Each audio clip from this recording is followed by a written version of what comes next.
What's going on, everybody? Happy Monday to you, my degenerates. Welcome back to the Die Hard MMA podcast. I'm your host, as always, your boy Clint, coming to you talking fights. We are rocking the blue Die Hard emergency stimulus check shirt because we're coming off a winning weekend.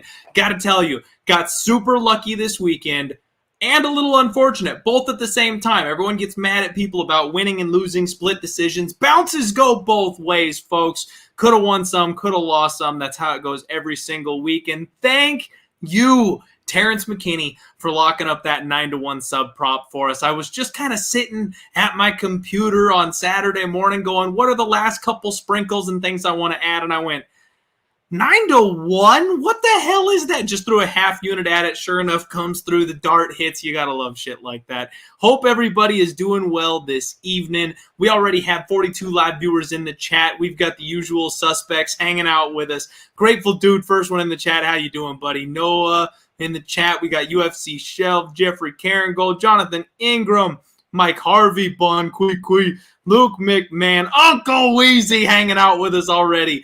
Arthur Mead, we've got the whole crew here. How's everybody doing? Leon, what's up, buddy? Everybody, smash that like button. We got a big show for you. UFC 272. I don't want to waste too much of your time. I have a very special guest for you today to talk about these fights and try and lay down this betting action. The godfather of MMA betting himself, Will, is joining us on the show. Will, how you doing today, man?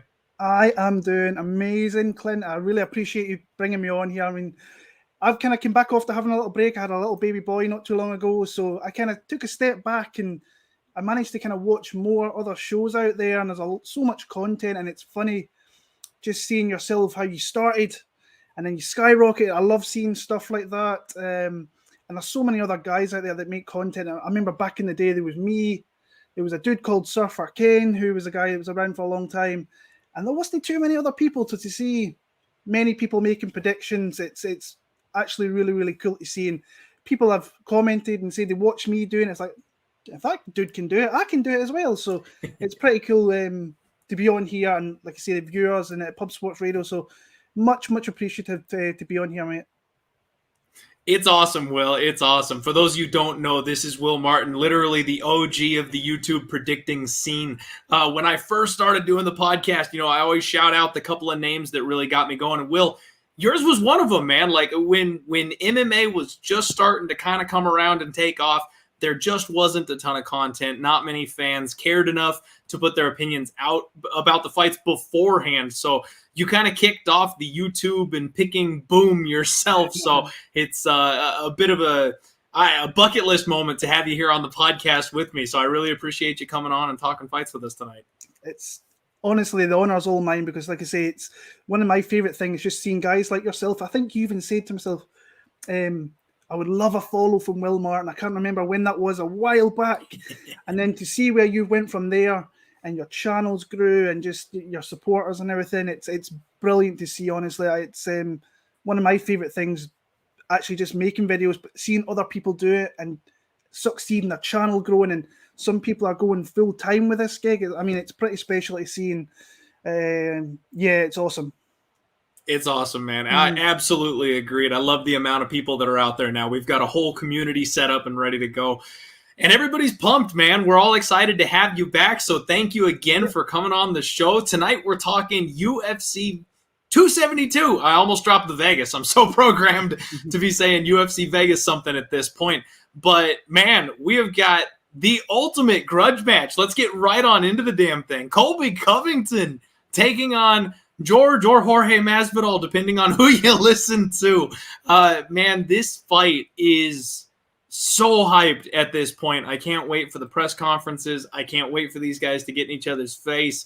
Like, former training partners, roommates even, now turned bitter enemies. I mean, Colby, nobody knows where the line from, Colby Covington, Trump supporter, ends and the real Colby Covington begins. He has this character that he's made, and he sticks to it so perfectly now that we're not exactly sure, who's who. But the fans, the friends of his, the people that he used to work with, people like Masvidal, people that used to train with him at ATT, like they know who the real Colby Covington is, and a lot of them have felt disrespected and turned away by him, and there's a lot of drama going on with these situations.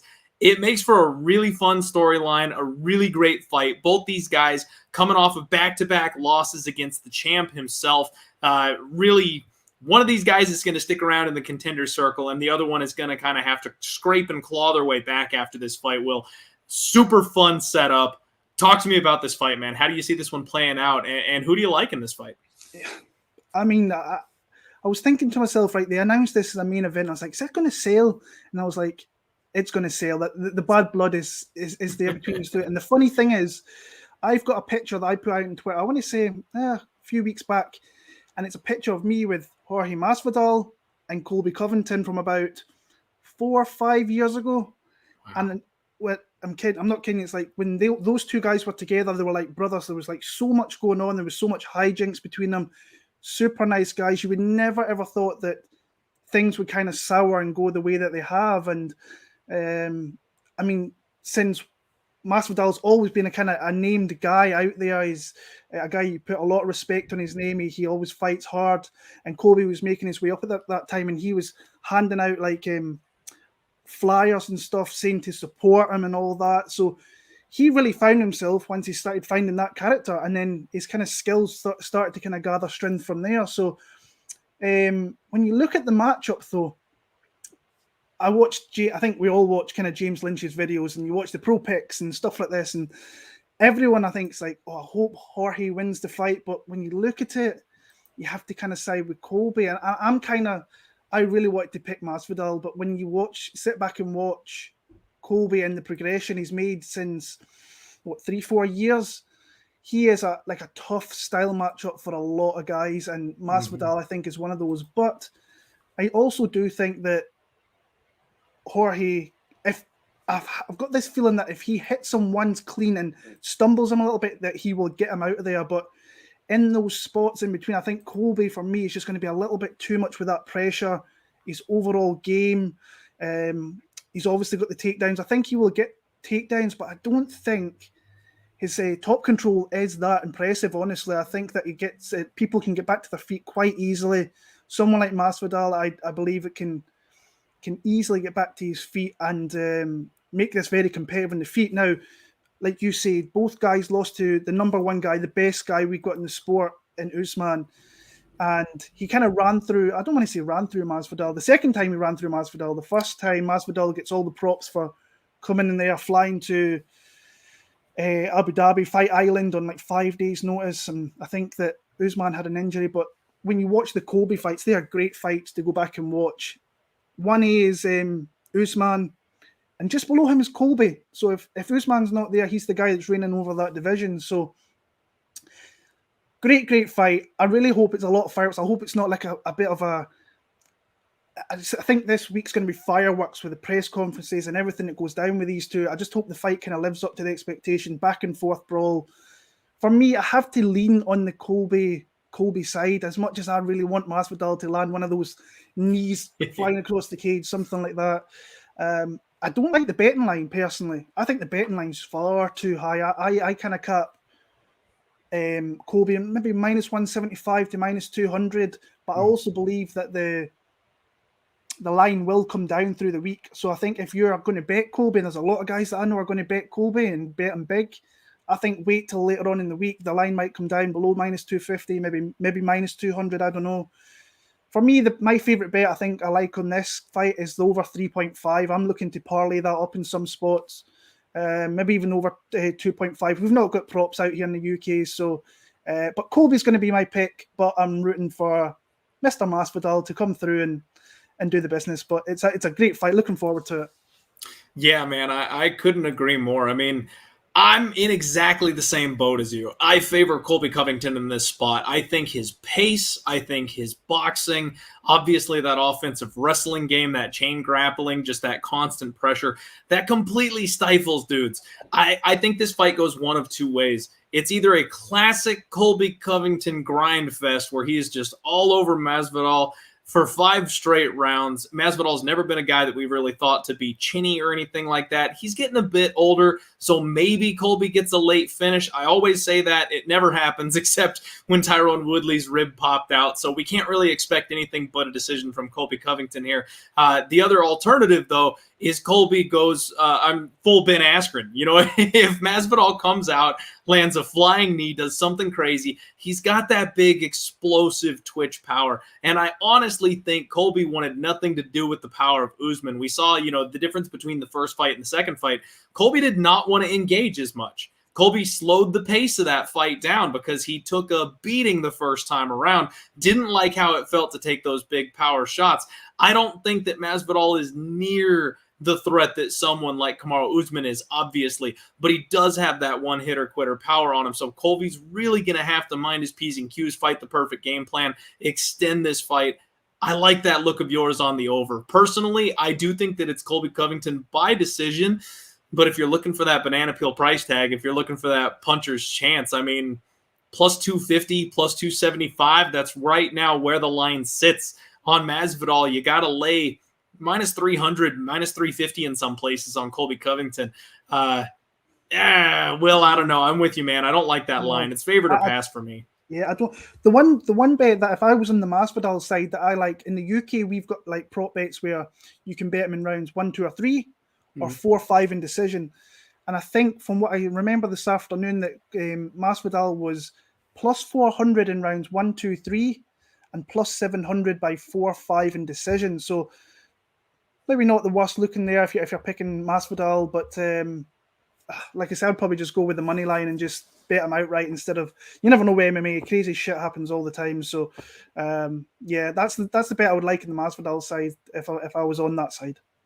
I completely agree. The deeper this thing goes, the more it favors Colby Covington. And honestly, man, I don't mind that 4-5 decision for Colby Covington, because if he's gonna finish him, it's gonna be, you know, when he's dragged him out, when he's put a pace on him, when he's worn him out with the grappling. Like, I don't see Colby finishing anybody in rounds 1, 2, or 3. So I think that 4-5 decision holds a little bit of value on it. I think the 4-5 in decision for Colby is minus 140. So it's not too bad. It's not bad. Not bad.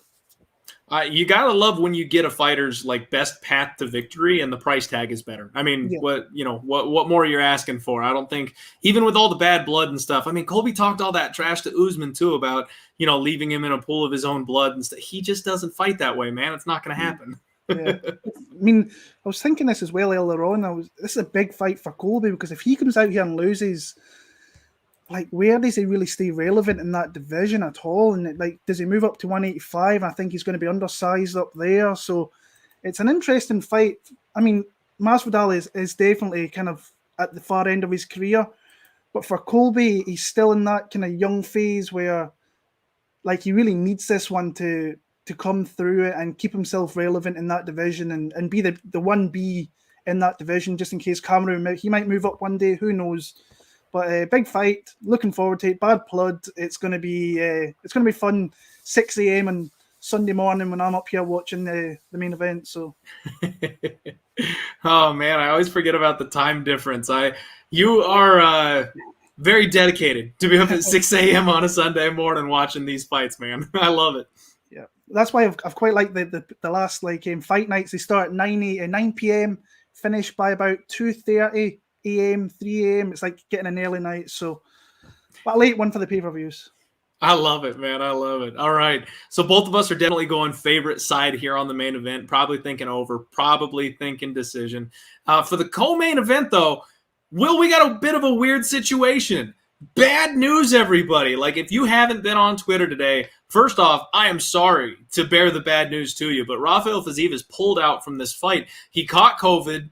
And not only is he like asymptomatic or anything like that, apparently he's having awful symptoms. He's feeling bad, like can't drag himself to the fights. So we hope the best for him, wish him well. Hopefully he recovers, and it's just like the week-long flu type thing. I know some people get COVID and it ends up being that way. So hopefully he bounces back in a hurry. But meanwhile, we've got the Rafael dos Anjos sweepstakes. Like, everybody's throwing their name in the hat. We've got Ilia Topuria calling him out. Paul Felder offered to come out of retirement to run it back with him, which, by the way, I would freaking love. And then even the big one, though, is our winner of last week's main event, Islam Makhachev, has talked about this fight with Rafael dos Anjos. Both guys feel like they've got unfinished business. It's a fight that never happened. They both have agreed verbally to take each other on at a 170-pound catch weight. So it almost looks like that's the front runner. Will, which fight do you actually think happens, and which one would you prefer to see happen?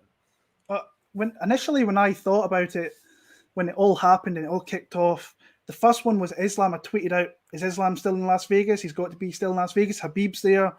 But then I thought Sarukian, he was in there, but then I hear that he was medically unfit to do so. Islam, to me, I know it doesn't make much sense for Islam to really take this fight, but there is previous with these two. They were supposed to fight. I mean, he's going to get himself a big paycheck. He's going to extend that win streak. I think he's got Ramadan coming up, so these guys are going to be fighting in May for the title. So it kind of lines himself up perfect. He never took any damage in that fight. So if I'm Islam and I'm in Vegas, I'm still jumping. I'm jumping in there because I think when you look at dos Anjos, he can be taken down. He can be controlled. Yep. Doesn't have to really cut. Well, I'm sure he has to cut weight. I think I remember seeing something. He was 185 for the fight. So he's still got a little bit to lose, but it would be gangster on both sides if Islam comes in and makes this fight and dos Anjos for taking that, because he's been training for a striker. And then you've got the predominant grappler in the division, like the best wrestler in the division, I think. So hopefully they make a big fight, though. I think it'd be really nice to. I would love Islam. I just want to see more of him because I think he's. I agree. The champion in waiting. I'm there with you, man. I think that's the most intriguing matchup of all of them, just because all of us want the questions answered about Islam, right? Like, he ran through Bobby Green. There was a lot of us talking about how Bobby Green had good takedown defense. He's got good cardio. Like, maybe he's going to... And then you see them stand next to each other, and you're like, holy shit, like, Islam is big. So threw that game plan right out the window. I think a lot of us still really want to see Islam face a top 10 guy, a top 5 guy. Like, we still have questions. And like you mentioned, it would just be the most gangster move ever to do that quick turnaround, get right back in there against a well-known name, a former champion, and then take him out. That means the most, in my opinion. I did miss Moicano also threw his name in the hat. I think that would be a fun fight. And honestly, man, I would watch Paul Felder fight RDA any day of the week. That fight was an absolute banger, and I would love them to run it back. So it sounds like they're going to save this fight. They are. Yeah, well, from what Dana's saying that they're going to make this fight, I watched an interview with John Morgan. They were saying that he's fighting this weekend. RDA is going to fight this weekend. So, but I mean, it was funny. Just everyone was coming out of behind the trees, just wanting to like take this fight. You had Tapuria, who's wanting to come in from Spain, Ismagulov from Thailand. There was a whole load of people wanting this fight. So, I mean, you're facing a guy with a former champion with a serious like resume. It's and you're going to get paid for it as well. And a big pay-per-view slot beneath a big fight. It's not a bad spot to be in. But I like the Islam fight. I hope they make it, even though it doesn't really make any sense for them. Yeah, no, I completely agree, man. I completely agree. All right, so that's for that fight. Unfortunately, we don't have a ton of betting content for you on that one because there's no line, there's no opponent. We'll get a co-main event booked up at some point. We're just not sure what. So at this point in time, the next fight on the list is Edson Barboza taking on Bryce Mitchell. And this is your classic striker versus grappler, Will. We've got Thug Nasty, who is rocking his camo shorts and taking over the UFC by storm, finally getting, that big step up, that big opportunity. And kind of like we were talking about with Rafael dos Anjos, a big established name in the division like Edson Barboza. Now, Barboza's coming off that really bad KO loss to Giga Chikadze, making a relatively quick turnaround here, 6-month turnaround. That's always a bit questionable for me. 6 months is the minimum I like to see fighters take after those KO-type losses. You want to see 9 months. You want to see a year. But Edson Barboza is a Jose Aldo type. He's one of these Brazilian balloons, man. They seem to just not wear damage, right? They suck themselves down way further than anybody expects them to make weight. They look like death on the scale. They fight just fine on Saturday night. It's the same thing with damage. They get knocked out once. They come back the next week. They're totally fine. They're there. They're ready to bang. I don't really question Edson Barboza's chin at this point. He's been in so many fights. in so many wars. I've talked about how the damage has got to catch up to him. Is it this time? I'm going to stop asking. Like, he just keeps going out there and performing great. So until I see signs of that chin cracking, and by the way, getting KO'd by Giga Chikadze is not a sign of your durability lining out, I'm not going to question him. He's never in a boring fight. Barboza is such a fun fighter to watch. Thunderous leg kicks. He's got the spinning heel kicks. Just cracks people left and right with those legs. And he's got a solid, impressive 78% takedown defense. Facing off against Bryce Mitchell, who we know just wants the fight on the ground. If he gets on top of you, smothering top position, he dives on takedowns from way outside sometimes and just relies on that scramble ability to stay close, stick to you, eventually work you to the ground. Once he's on top, though, man, he's deadly. Like, he's got good, solid, active ground and pound and that flow state grappling where he's just always one step ahead of you in those transitions. Always makes you work, always makes you scramble, hunts the back, attacks submissions, and then as soon as you think you've got a rest, he punches you in the face. Like, he never stops when he is on top of you. So, undefeated Thug Nasty going in here against Edson Barboza. We have got a slight favorite here on Thug Nasty. He's about a minus 150, minus 160 favorite. And then you've got the comeback on Barboza, plus 125, plus 130. What are you thinking here in this spot, Will? How do you see this fight playing out? I'll let it be known that I've picked against Bryce Mitchell every fight in the UFC, so he's made me look like a bit like a jackass, I suppose. So he's kind of and I'm not downplaying his skills. I've never really thought that. I've just thought, right, he's had tough matchups where he's faced kind of younger guys like your Matt Sales. I don't know. When I think about it now, I'm like, oh my goodness, why am I picking him there? And then Charles Rosa, a veteran guy of the sport, been around for a long time, a fairly decent grappler himself, but he got completely stifled against Bryce Mitchell. It was actually really impressive. And then he had that big jump up, and what I thought, to Andre Fili, who is on his day is a very dangerous and a slick fighter. And I mean, Bryce just really kept him at bay the entire fight, used that grappling, had I think it was 7 or 8 takedowns in the fight, and just won the fight through his control. But this is a different level again that he's jumping up against Barboza, because like I was talking about with Dos Anjos, I mean, the strength of schedule this guy's got over the last 10 years is unbelievable with the guys that he's fought. It's Khabibs and there's Cerrones and there's Fergusons, and he's just fought the best guys up divisions. And then he's kind of made that move down to 145, and it's not been his most greatest thing. I don't think he's ever done in his life. It's not been a great transition down there, but at the end of the day, he's still got so many weapons that he can win fights of. That striking is deadly, and it's still deadly. And people write him off, and you get him in some spots where you can get good underdog odds. I mean, the Dan Hooker fight, I remember I loved that matchup for him. He was an underdog in that one, came through. He absolutely wrecked Dan Hooker in that fight. And then he's got the highlight reel in Justin Gaethje. That's just a tough fight for anybody in that division. We all know that. Felder, I still think that he beat Felder in that second fight. Ige, I still think he beat him in that fight. Now, I bet on Barboza in that fight with Ige, so I'm maybe a little bit biased. The Amir Khani one's one that kind of opened my eyes a little bit, because Amir Khani got takedowns in that fight pretty easily, I thought. And if you look through his resume, he does get taken down. There's spots there. Kevin Lee got him. Obviously, Khabib back in the day got him. So he can be taken down, but he does usually find a way to get back to his feet for the most part. And once it's on the feet, he is just like, you cannot kind of be in that lane of his where you let him get strikes off, because he can demobilize you so quickly. And I mean, we haven't really seen much of Bryce Mitchell's striking, so I'm kind of thinking, if he can land a few shots and just not get taken down in that first round, I think the first round is huge for me. If he gets taken down and gets controlled, I think those takedowns are going to come easier in rounds 2 and 3.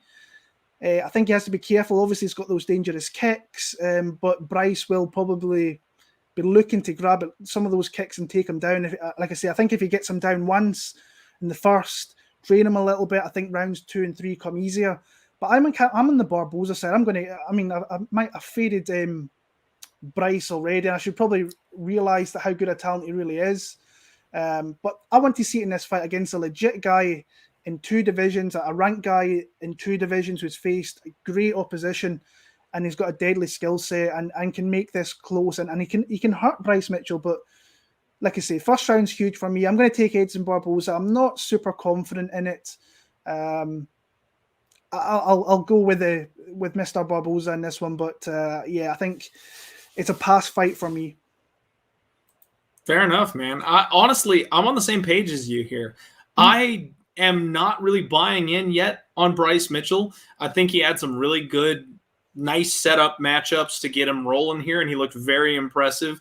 But that Fili fight, man, if you go back and you watch round 2 of his fight with Andre Fili, when he wasn't able to get those takedowns, he was getting bopped up on the feet pretty good. The leg kicks were a real problem. He was not very fast on the feet. His defense isn't quite there yet striking. Like, he is pure grappler to the core.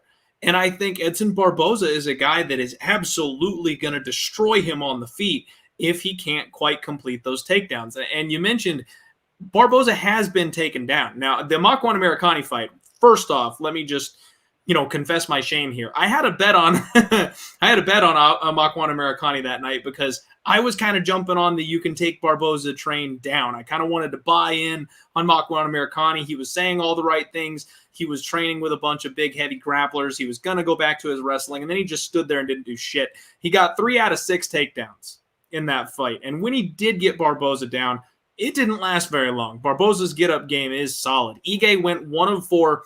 Felder went 0 of 2. And Lee went 4 out of 9 on his takedown attempts, and it wasn't until deep in that fight, which was a 5-round main event, that he was finally able to TKO him and get him out of there. In a 3-round event, Barboza's not going to gas from this grappling.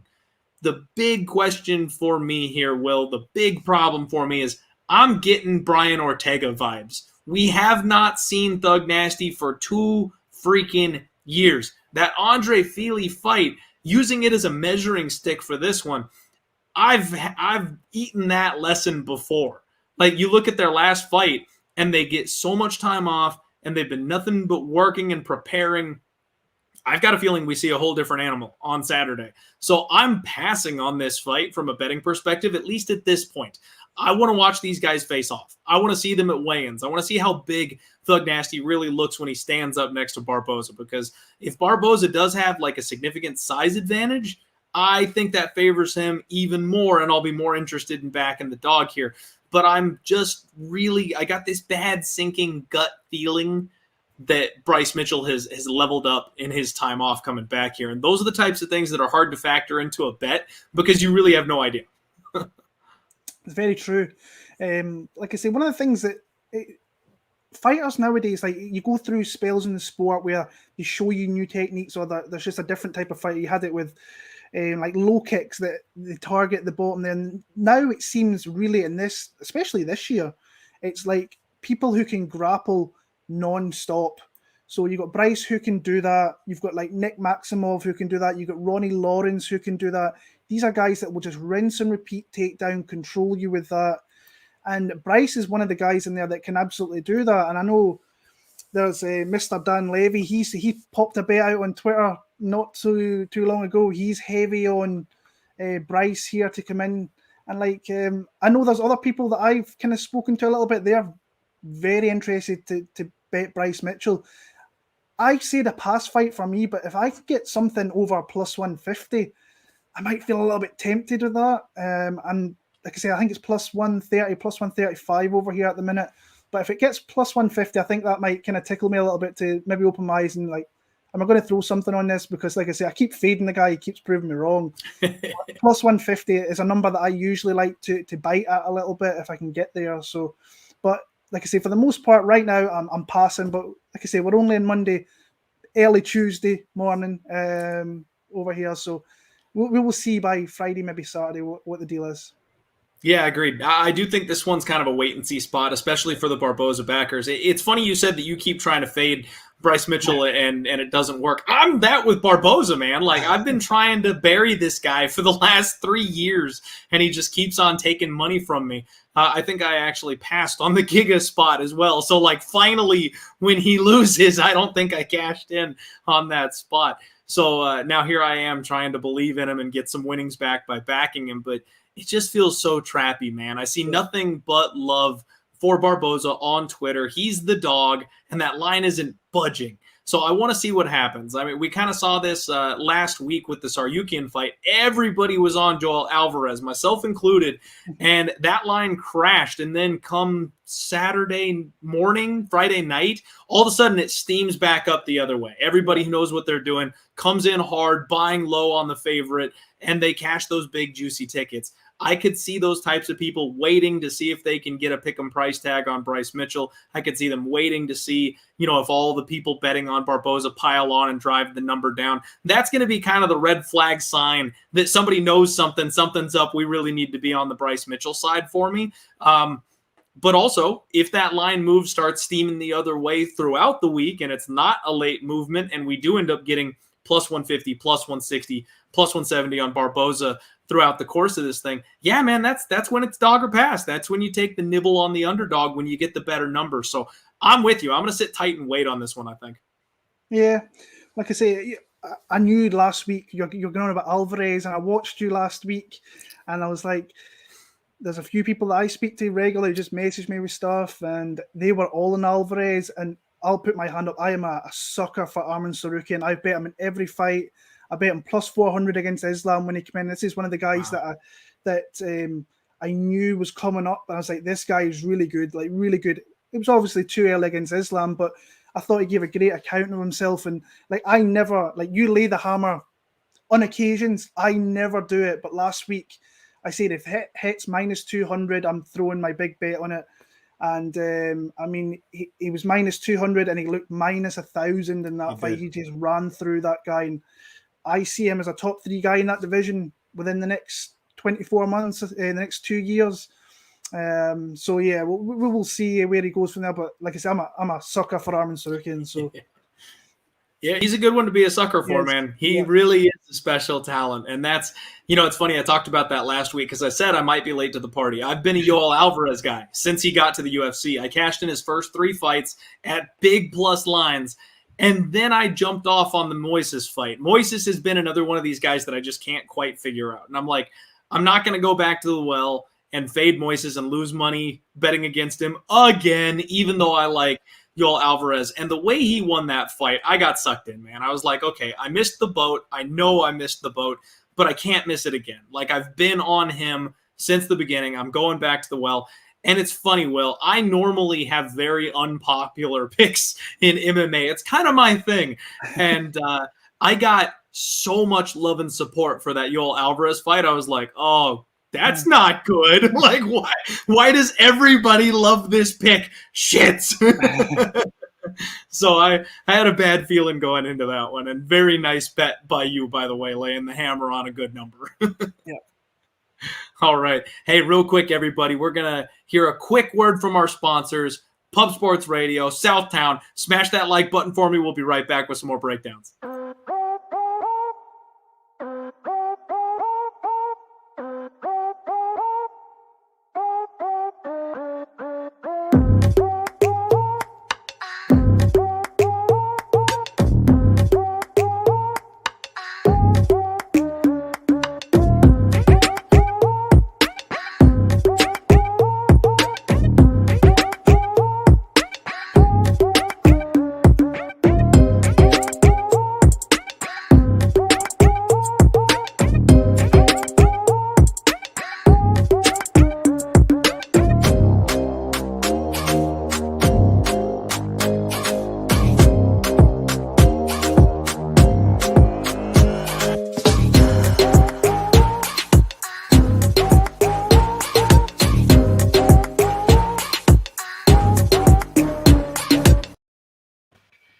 All right, welcome back, everybody. This is Pub Sports Radio. We're talking UFC 272. I'm joined by the legend himself, Will Martin, and we've got over 200 live viewers here on this Monday night.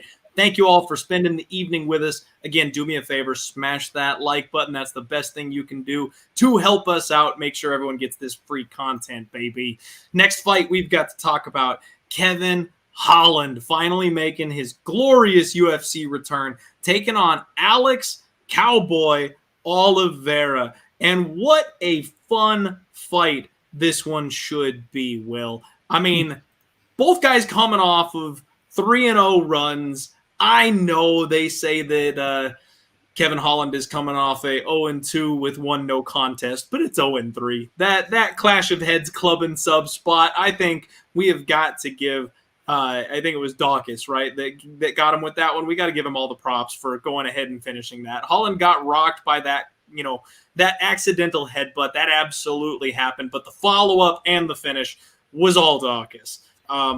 Holland finally making his UFC debut at 170. He's been talking about it. He's always played around at that 185 number, just thinking he can compete with the big boys. We've learned very quickly that he can't. He is too small. The wrestling defense is a problem. He belongs down at 170, and I'm really excited to see what kind of damage he can do down at that weight class. Alex Cowboy Oliveira, another one of these guys that just never quite goes away. Very well-rounded. He's been with the UFC for a long time. He's got good Muay Thai. He hits really hard. He's got strong offensive wrestling. But, man, every once in a while, Will, Alex packs up his bag and goes home. Like, you just see it mid-fight where he goes, well, I lost that one. See you next time. Like, you can just see him check out and be done. So I know everybody, absolutely everybody, is going to be on Kevin Holland in this spot. He's a -310 favorite. Come back on Alex Oliveira, +255, +260. Man, is there value on the dog here, Will, or is it really the Holland train at this point? I don't like the Holland number. I think it's too high for me. First of all, I want to see him make 170. I want to be reassured that he's going to be good. He's going to be healthy. Everything seems to be going that way. He's one of those tall beanpole guys. It's just, you wonder where the 15 pounds is really going to come off him. But I believe him when he says that he's going to make it with ease, and that's what he's come out and said. I just do not like that line. It is so high for me. I can see why it is lined like that a little bit. I would love to take a shot on Oliveira if I just knew what he was doing, except for like out there making babies, because that's what he seems to do. He just goes out there. That's what he's good at. That's what he's absolutely like best guy in the MMA for, is just making babies. Every fight he comes back, he's got another kid there or two, and we, like I say, we don't know if he was in America and he came to American Top Team. I think that's where he's been at in the past, and we've seen him there. I would feel a lot more confident in this spot about hitting it. But I still think there's spots in this fight where if he can get Holland down, I think he can pin his back to the mat for spots in this throughout this round. So I don't like the number, but I also I don't know what Alex Oliveira's doing to really throw my hard-earned money on him. If I knew about him, what he was doing, then I would be on it more. But for me, I think the pick's Holland. I mean, if this guy makes the weight, it's 6'3" with an 81-inch reach. That's some serious metrics in that division. And he could be a problem if he shows up that takedown defense, because we've seen that he can take you out from weird angles, off his back, hurt you in certain spots. So pick's going to be Holland. But the line is too high for me to really do anything with it. So, yeah. Man, it's frustrating. This feels the exact same to me as like the main event. I think it's favorite or pass, but I agree. I don't want to eat that kind of a number on a guy like Kevin Holland making his 170 debut against a very serviceable fighter that has a direct path to victory here. I mean, Holland is going to have a 5-inch reach advantage. That is going to be a problem for Oliveira on the feet. But that reach advantage, much like the Alvarez fight, doesn't mean jack shit when you're on your back. So we know Alex Oliveira can wrestle. We know Kevin Holland has been working very hard on the wrestling department, but we have yet to actually see whether or not he can implement it in a fight like this. So, man, I got to go with the size. I got to go with Kevin Holland. He's a BJJ black belt. That striking is serious. I'm kind of leaning more towards the knockout myself in this spot, Will. I just think that with that 5 inches worth of reach, I think if he gets back up to his feet, he's going to be able to piece up Alex Oliveira at range where he won't quite be able to close the distance, maybe get him coming in with like a knee or an elbow, something like that, drop him, ground and pound. That's kind of the way I see this thing ending, much like the Jacare fight, if you will. I think it looks a lot like the Jacare fight. So I might take a look at Kevin Holland inside the distance, but damn, man, with what he's done in his last couple losses, I can't argue anybody wanting to take the shot on Alex Cowboy Oliveira by decision, because if he wants to just get on top of Kevin Holland until he proves us otherwise, it seems like you can just blanket this guy. Absolutely, yeah. Like I said, I've always been a big fan of Oliveira. I think that he's a really fun guy to watch, and if I knew he was committed to come out here and taking this guy down like the Carlos Condit fight, I thought there's takedowns to be had there. You can get them in this fight. Go for it. And then you see him like trying to take down like Gunnar Nelson when I think that he could have had his waves with him on the feet. I just, like I say, if I knew more about what Alex was up to, except for finding a different woman for, then I'd maybe jump on him that. But like I say, I don't think the line's bad if you do want to throw money on a long odds fighter in this spot. So, but the pick's going to be Holland. I'll be staying well clear of the fight though. Over or under 5.5 Oliveira's showing up in 15 years? Yeah. I know. That's the thing. It could very well happen, because last I heard he had 10 kids. So that's what I'm saying. Who knows? We're gonna have so many Oliveiras in like 15 years. The UFC is gonna be like, I feel like I know you. Yeah. All right, man. We agree once again. We're going favorite or pass here on this one. Next fight up, a very, very intriguing heavyweight fight. Sergey Spivak taking on Greg Hardy. Now, a bit of a weird spot because Sergey Spivak filled in to fight Greg Hardy. The fight falls apart, and now it gets rebooked. Really kind of strange that they kept the replacement fight together instead of going back to the original, but whatever. I kind of like this matchup, man. The Polar Bear has become a bit of an internet favorite lately. You know, that relentless grappling, that submission offense, the ground and pound, the top control. People love that shit, especially when it comes to betting. You know, you get those good soldiers that you can count on every single time to stick to the game plan. Seems like that's what Sergey has kind of become. He's about a -200, -220 favorite here in this spot. Greg Hardy, Prince of War, +175, +180, the underdog here in this spot. We got to talk about that Tai Tuivasa fight again, man. His last time out hurt Tai Tuivasa badly and then got a little over-aggressive, rushed in, gets flatlined, and now, you know, the world has woken up to just how damn hard Tai Tuivasa hits. So it's kind of hard for me to hold that much against him. After seeing what Tai did in his last fight, that was no fluke. Like, that man is serious. I think there is a bit of upside here on Greg Hardy with these being kind of middle-of-the-road style heavyweights. We just saw that Sergey Spivak can get hurt on the feet. His striking is a work in progress. And Greg Hardy is a freak athlete, man. He is absolutely massive, and he's got big power in his hands. He's going to have a 2-inch reach advantage here in this spot. And I know he's fought a really questionable level of competition in the UFC, but he does have an 80% takedown defense. The problem for me is he got in there against Marcin Tybura, and it only took one. So another fight where I'm like, damn, like I kind of want to bet the dog here just because I feel like he's got that big power that you need, but he's so untrustworthy, Will. The fouls, the illegal knees, the quit jobs, not having any get up, the asthma, inhaler gate. Like, if he gets taken down after the first round, he's never standing back up. So I think that you can say that you want to take the underdog here. He's got a chance to win by knockout early. The deeper this fight goes, the more it's Spivak. It's one of those spots where it's early Hardy, Spivak late. That's kind of the only way I can really see this playing out. What about you? I completely agree. I think round one has to be Greg Hardy. If he doesn't win in that round, I think that Spivak's going to take over.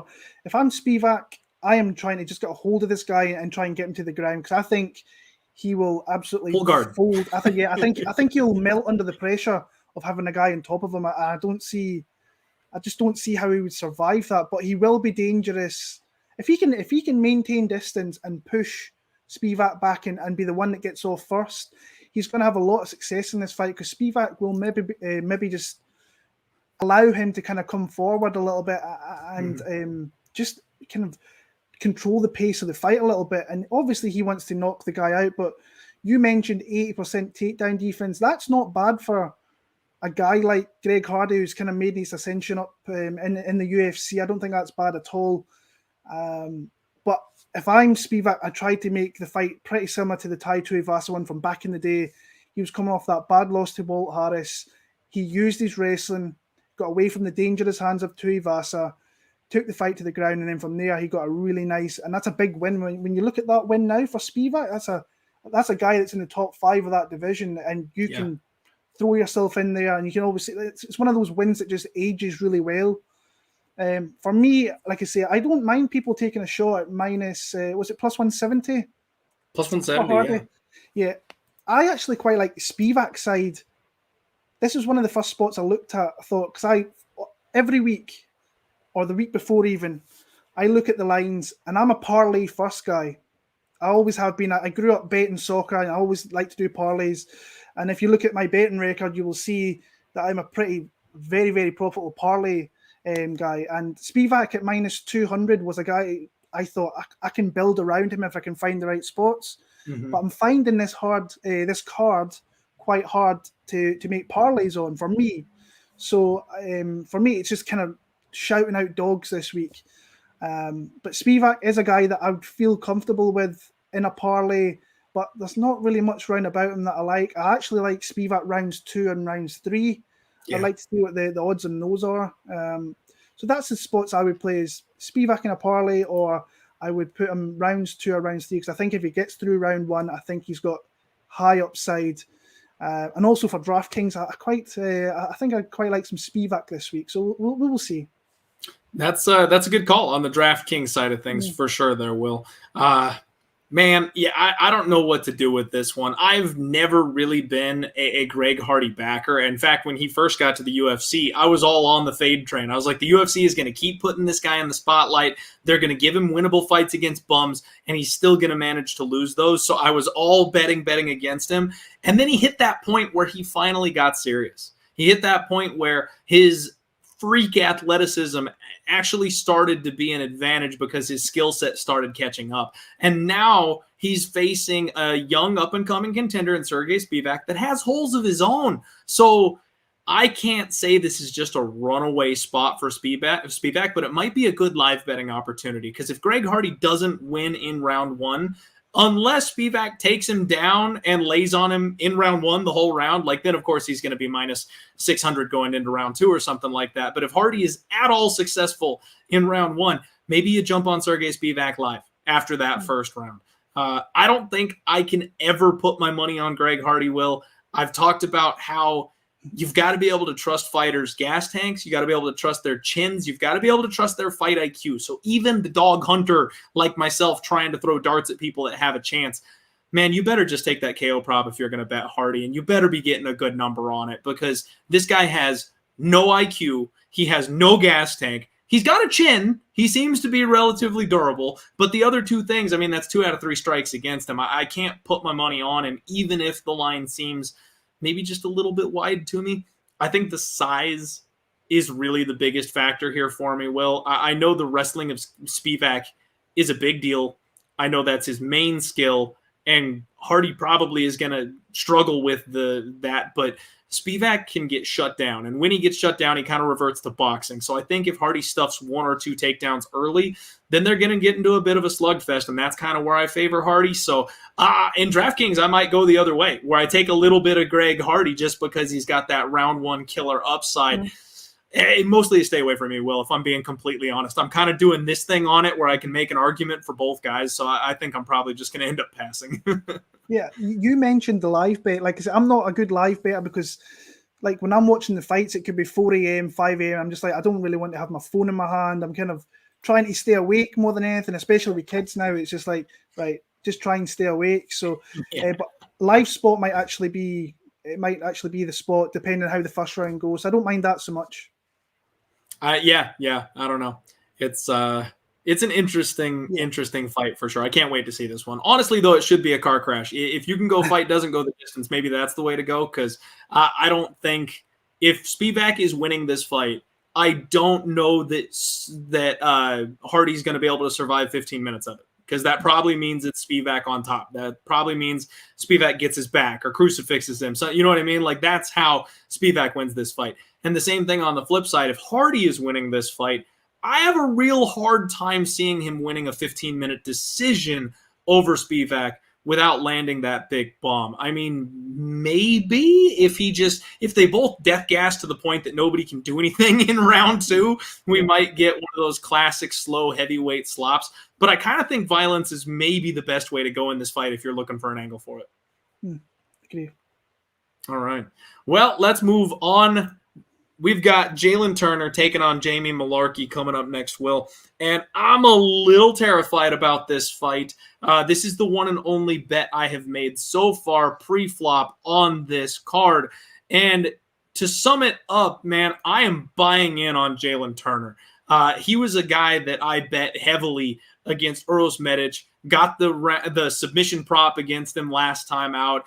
I know this is a big step up in competition coming from the Dana White Contender Series fade, where the guy comes off the Contender Series and is favored over the UFC vet. That's such a sweet spot. I love hitting it time and time again. Mullarkey's a guy I've actually really enjoyed betting in the past as well. I like his overall game plan. He's a solid kickboxer, training with Volkanovski, got his grappling chops in order. Now he likes to mix in those wrestling takedowns and really smother people, force them to work.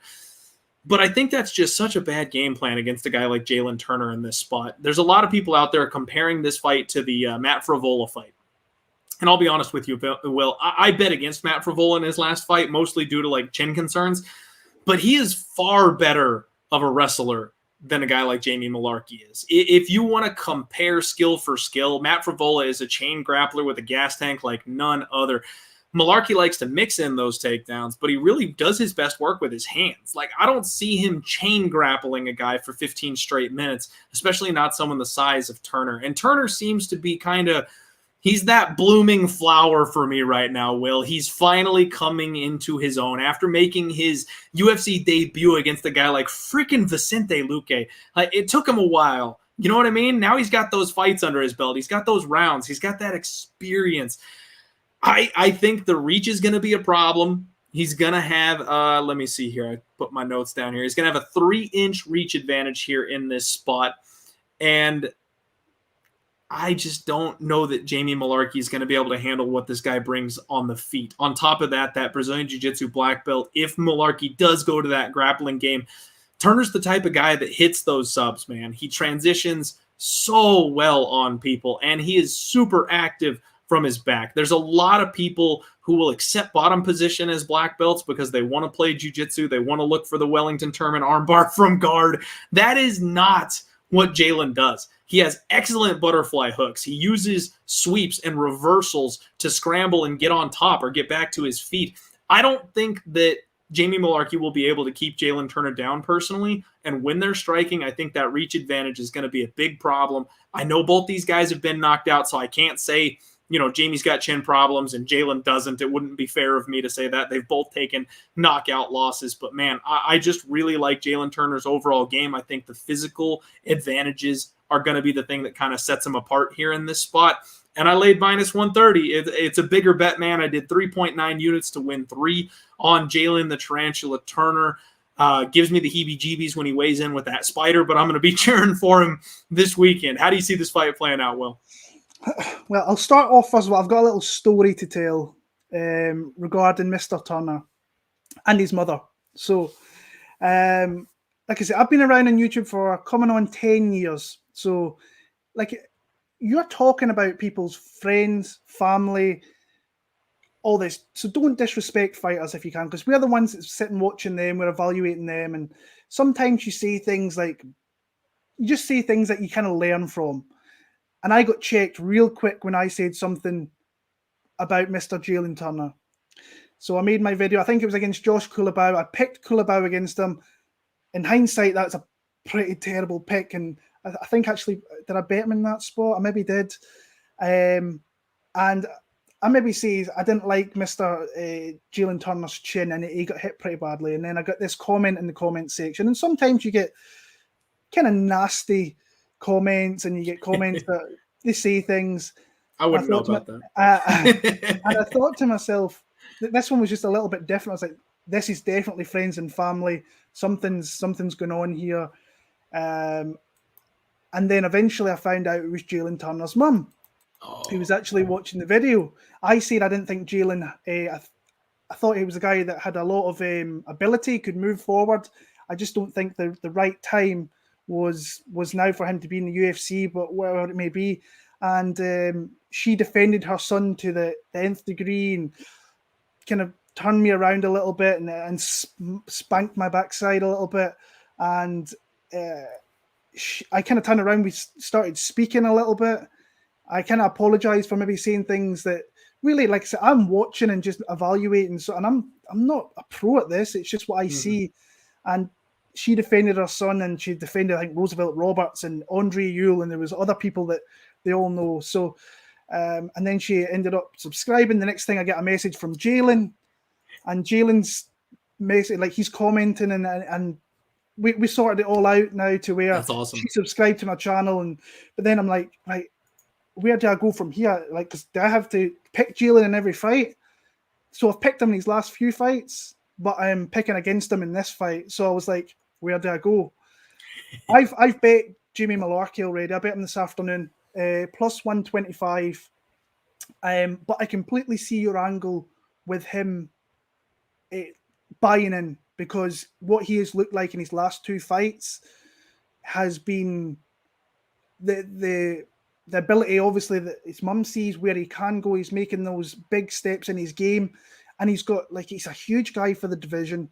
He's now got the confidence of the wins and him being an established UFC fighter. And after that, I think he only had one UFC win against Callum Potter, which he ran through him in about a minute.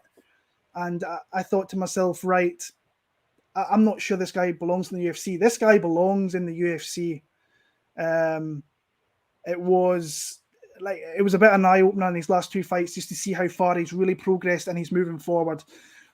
I watched the fights. I watched the Frevola fight, and I can see why other people are there. I've seen some things in that fight that I like from Frevola, which I think Mullarkey can do in this fight. But I'm also a little bit scared of Mullarkey's aggression. I love his aggression and his pressure, but I'm a little bit scared of him crashing the pocket and eating one of those big, long bombs down the pipe, which Jalin has got plenty of. And I kind of looked at the Fares Ziam fight. I bet Fares in that fight, thinking that he could use that length, and Mullarkey pushed him against the cage. I actually scored that fight for Mullarkey. I thought he was a little bit unlucky in that one. He got the takedowns there. And I do think he can pressure, and I do think he can get the fight to the ground, but then he has to be very careful with the jiu-jitsu of Jalin down there. So I thought the line was off. I still kind of do think that it should be maybe a pick 'em to me. So I saw value at plus 125. I liked what I'm seeing from him. Volkanovski, I know, was talking about on an interview I watched, saying that he's just in that spot now where he's finally cemented himself as a UFC fighter. He's got two big wins, but there's still some things that I don't like. He gets hit quite a bit. You watch the Devonte Smith fight, that first round, for the first 4 minutes, he was getting hit with the hand speed. I think there was a little bit of length on the side of Smith as well, but there's even more length on the Turner side. Yep. So I can see why you're on the other side, and I know there's many other people that I respect in our space that are also on that side. For me, I like the pressure and the patience. I think who wants it more? I think it's going to be Jamie Mullarkey. I think it's going to be a dogfight. I actually like the under 2.5 if we get that. I think it's a violence bet. I think both guys can, they will knock each other out. They will submit. I think just a finish, I think it's going to happen. I'm just going to be on the Mullarkey side. Like I say, I laid some wood on him at plus 125, put some dollars, put some monies on him, and let the best man win. We'll see how it goes. But like I say, I've really enjoyed seeing the progression that Jalen's made. And if his mum's watching this, hi, Miss Califun. Hope you're well. I love it, Will. First off, awesome story. Whenever we do these videos, we tread a fine line because, and I always try to tell people, I'm always saying, be respectful of the fighters. Be nice to the fighters, especially when you're on Twitter. Don't talk shit and tag them. Don't be the asshole DMing them. But yeah, we're also going to have our fun. And every once in a while, you'll get caught with your hand in the cookie jar, trying to make a joke, saying something funny. And like what happened to you, you get a family member or a friend or even the fighter themselves that catches wind of it. And boy, do you get roasted when that happens. So it's an eye-opening experience for sure. I've had that happen once or twice. And we'll talk about a situation with me coming up here in a little bit down the card. But I'm glad you mentioned, that recent fight with Jamie Mullarkey. And you and I have basically been on opposite sides of this entire run.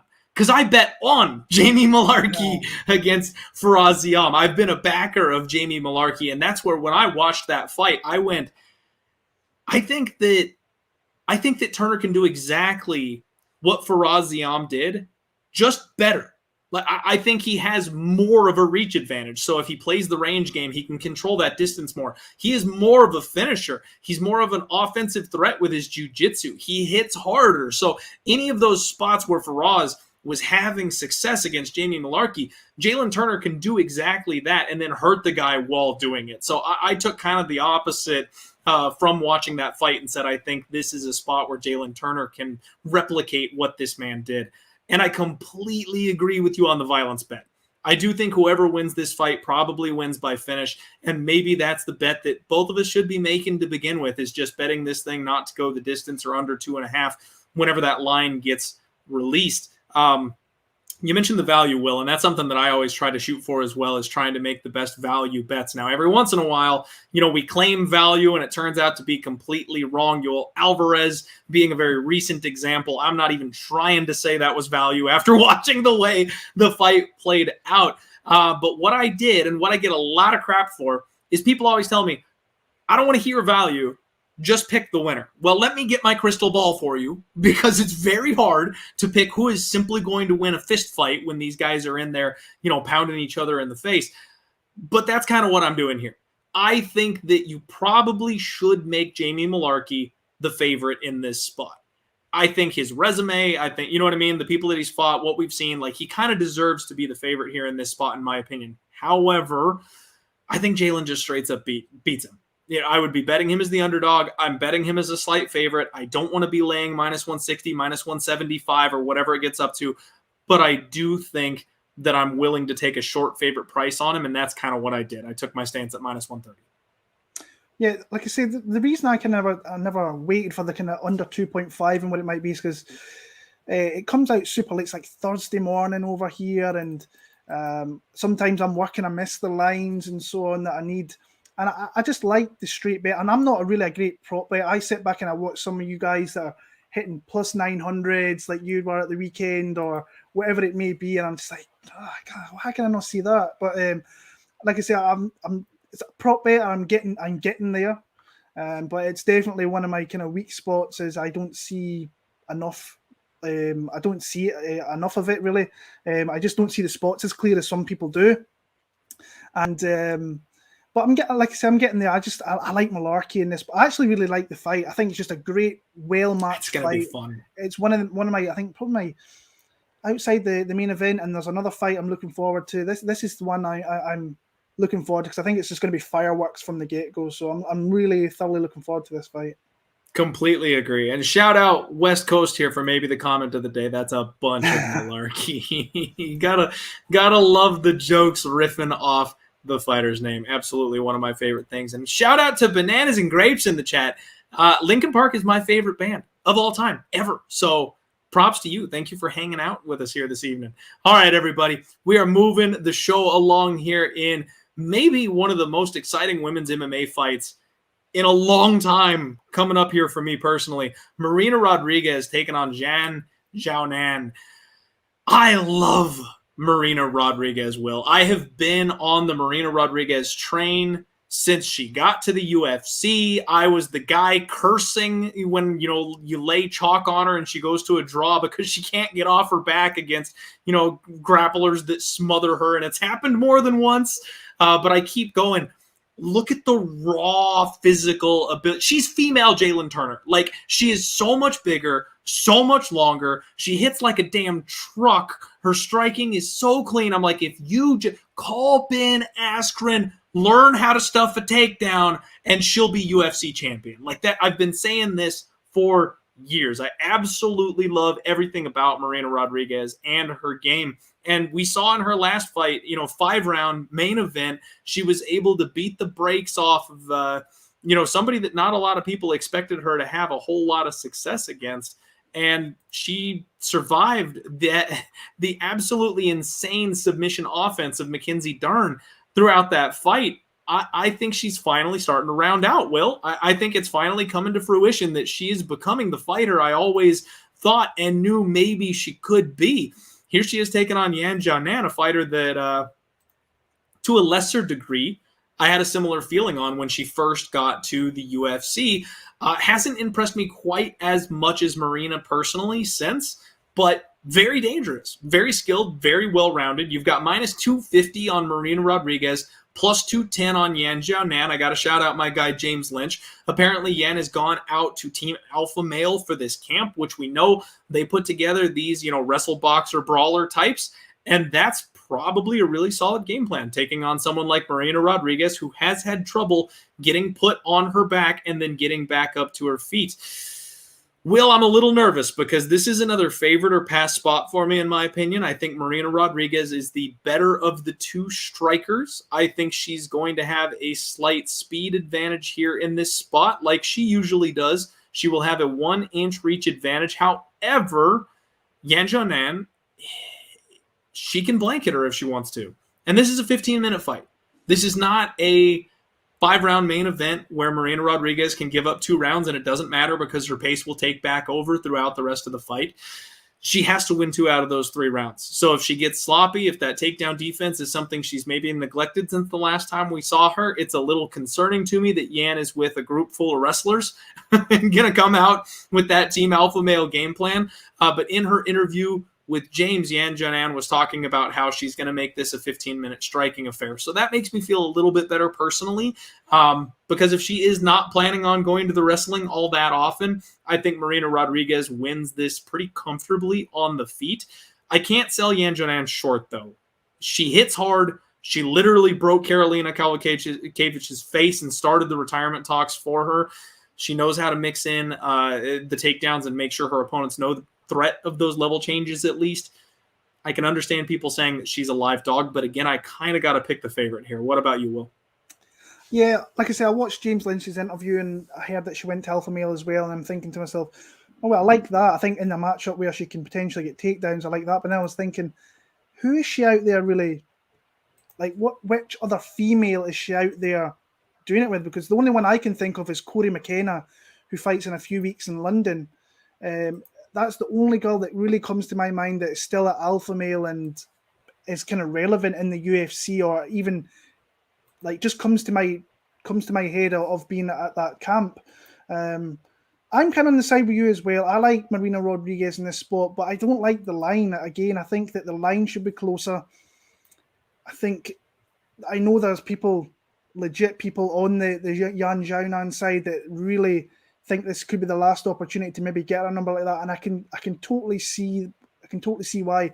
To me, this is kind of like the Jalin Turner spot where she's starting to make the progressions through her game, and you can absolutely see that in her last couple of fights. The Rebus fight, a little bit of a squirrely first round, but that striking, once it entered the second round, she caught her clean, knocked her out pretty badly.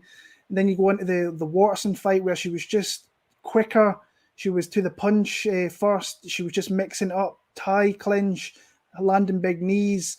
And then I think it was just a tailor-made fight for her, the Mackenzie Dern, because she just does not have the wrestling to really make that fight super, super competitive down there. But once she got it there, I was like, oh shit, here we go. I thought all it takes is one time, yep, and that's it. And I'm a fan of Mackenzie Dern. I think that she's got big power in her hands. I think once that establishes, she can be a dangerous girl again. But her wrestling's not really up to par, and Marina really just had her way with her on the feet, and then she did very, very well on the ground.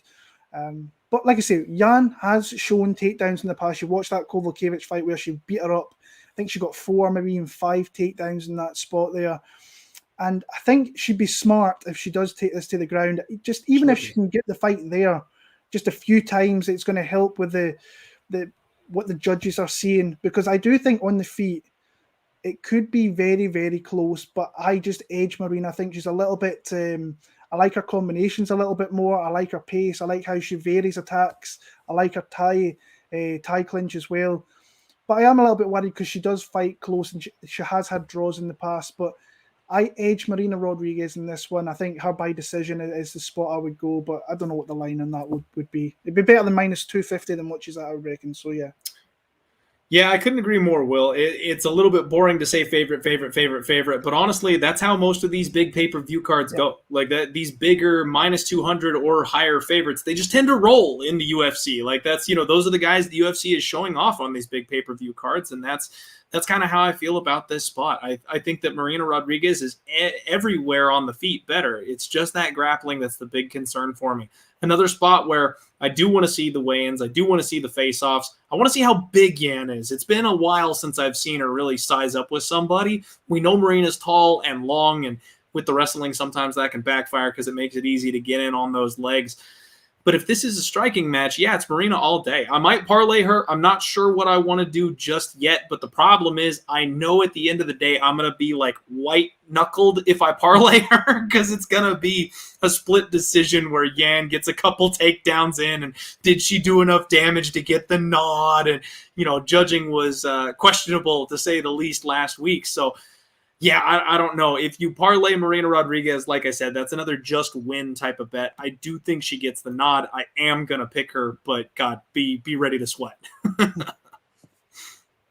Here we go. Now we're getting to the dumpster diving section of the evening, Will. We've got Negumereanu taking on Kenny Nzechukwu, and this is a really fun fight with a couple of very interesting key points on it that have me confused, to say the least. Man, I was the biggest Kennedy Nzechukwu believer. I love everything about this kid. The size, the reach, the fight IQ. Like, he is showing off some really, really good things, especially for a very young fighter. Something I want to remind people of is that he only had one amateur fight, and people refused to step into the cage against this guy. So his third pro fight was on the Dana White's Contender Series. I mean, he is one of these grow up in front of us type of fighters. And that's not a thing we really see these days anymore. Most fighters have to have 7-8 fights before they get on the Contender Series and then get the UFC call. We've been watching this guy facing off against extremely high-level competition for what should be his lower-end learning years of his career. And he's coming off a really bad loss. Man, I still don't know what happened in the Da Un Jung fight, Will. I went back and I seriously watched it, I want to say 7 times. Like, I just kept skipping back to the moment where the knockout happened. And it's one of the craziest things. Like, Kennedy Nzechukwu has that, like, shell up guard thing protecting his head. And they were trading one shot for one shot, both of them really respecting their opponent's power. Nobody was getting hurt with anything, and then Kennedy takes an elbow. Da Un Jung steps in with like a slicing forward elbow, and I think that might be the culprit, is that first elbow. Because when he covers up, Da Un Jung hits him flush on the forearms with an elbow. It is 1,000% blocked, and he starts to do the stanky leg. I'm like, either Da Un Jung hits way harder than any of us thought, or that elbow just before like snuck through and maybe like the tip of it got his head or something. Either way, I mentioned earlier, I don't like when fighters come back on short turnarounds after bad knockouts. Will he face planted that night? Like, that was a scary, scary knockout for a young fighter. And here he is turning around in what, 4 months? 3 months. Yeah. It's not a good spot. I think that Kennedy is Kennedy is by far the more technical fighter, the more trustworthy fighter as far as the skill set is concerned. He's 5 inches taller. He's going to have a 5-inch reach advantage. He's got 80% takedown defense. Like, I want to bet Kennedy Nzechukwu in this spot, Will. I really do. But I hate that turnaround. I hate the questions about the chin, because Negumereanu, I'll be frank with you guys. This is one of those spots, like, don't get me in trouble. He is not good. This is a brawler. Like, he doesn't have any concerns for striking defense whatsoever. He goes your chin versus my chin, walks forward, and just punches you in the mouth. Like, completely disrespects his opponent's skill set, takes everything they've got, and then just looks to get in there and beat them to a pulp. He's got good power, crazy durability, and decent offensive wrestling. Now, I can't even say that his offensive wrestling is incredible. It's solid, but he always relies on falling back on just forcing a brawl and hurting people on the feet. Man, this is a spot where I want to bet Kennedy, but if I'm going to bet it, I feel like I have to bet on Negumereanu, because when you talk about chins, one of these guys can fall, the other one won't. Like, I think Kennedy has to essentially outclass Negumereanu for 15 minutes if he wants to win this fight, because you're not knocking this guy out. So at this price tag, I mean, it's kind of hard for me, because I agree Kennedy should be the favorite. He's about minus 135, minus 140, plus 120, plus 115 on Nick. Lots of action coming in on Nick, and because of the chin concerns, I completely understand people looking to back the dog here. What are you doing in this spot, Will? I'm going to pass on the fight. It's just it's one of those ones I don't think I've got a good read on, and I think especially on the Kennedy side, he's so raw that it's just hard to feel confident in backing him as a favorite. For me, if I could get like a pick him odds, I might consider it, but minus 150 what he is over here, I don't really like that, and I hate the fact that it was mid-November that this guy took that knockout, and he just looked shook on that cage. Like, he could not move his back off it whatsoever. And props to Dallin Jung, who, like I say, he kind of really pressured him into that spot there and caught him. Loved the heart that he showed against Carlos Oberg, because he took a ton of shots in that fight and just kept himself in the fight, and Carlos really gassed himself out. And then you can see the raw kind of athletic power that the guy has got, like the pure power that he's got in those strikes once he lets it go. And it's just hard for me. Too short a turnaround for this fight. Nick is a guy I'm like, this dude's beat Alexa Kamer, Ike Villanueva. I'm like, those guys are not good. At least Ulberg, I think, could potentially move himself into being a good fighter. I think he just went too hard and eventually got caught. I like what I see from Kennedy, but I just don't like the fact he's coming back so early from that knockout, which was literally just over 3 months ago. Mm-hmm. And if I was going to bet the Nick side, I think I would like more than plus 120, plus 125. I would like up to plus 150, and it might get that way towards the later on in the week. Who knows? Past fight for me. I think there's better spots in here, and I'll just sit back and watch this one and see who's going to progress and see if they can show us a little bit more to go forward, because if Nick wins this fight, it's definitely better than the two previous wins he had, in my opinion. So I'm going to side with Kennedy. I'm actually going to take him via knockout in the third round. So maybe have a little look at that, see if it's kind of silly odds. But Kennedy's going to be my pick. Yeah, I'm there with you, man. I'm picking Kennedy. Dear God, I can't bet him here in this spot. After what happened in the Dallin Jung fight, there is no way in hell that I can pick him. I do think he's another one of these young, evolving fighters. I do think he's getting better. I think that as long as he doesn't destroy his chin with these fights early on in his career, he'll be something in a year or two down the road. I have absolutely besmirched the name of Negumereanu. I simply do not think this guy is any good, but that doesn't matter in cage fights sometimes, Will. Sometimes the tougher man is all it takes. Sometimes you just got to be the wrecking ball that goes in there and gets the win. And this is the kind of spot where I think he can do that. If he lands flush, there's absolutely the chance that he puts Kennedy away in this spot. So yeah, can't bet it. I'm gonna say Kennedy by decision, but God help me, no way I'm putting money on it. Next fight up, the people's main event, Will. The real fight that everyone has been looking forward to. Marina Moroz taking on Mariya Demon Slayer, according to apparently her Twitter or whatever. That's her new fight name. Demon Slayer Agapova.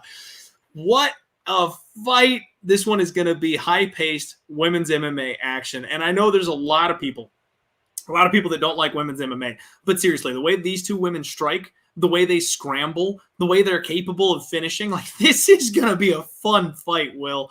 I can't wait for this one. And there's bad blood on it, the whole former training partners thing. We've got poor Myra Moroz dealing with the whole Ukraine situation. That's where she's from. So you got to wonder how that weighs in on her personally speaking. And then there's the nudes contest where they're like talking shit and posting naked pictures on their Instagram stories at each other. Like, you can't make this kind of stuff up. That's what's happening here in this fight.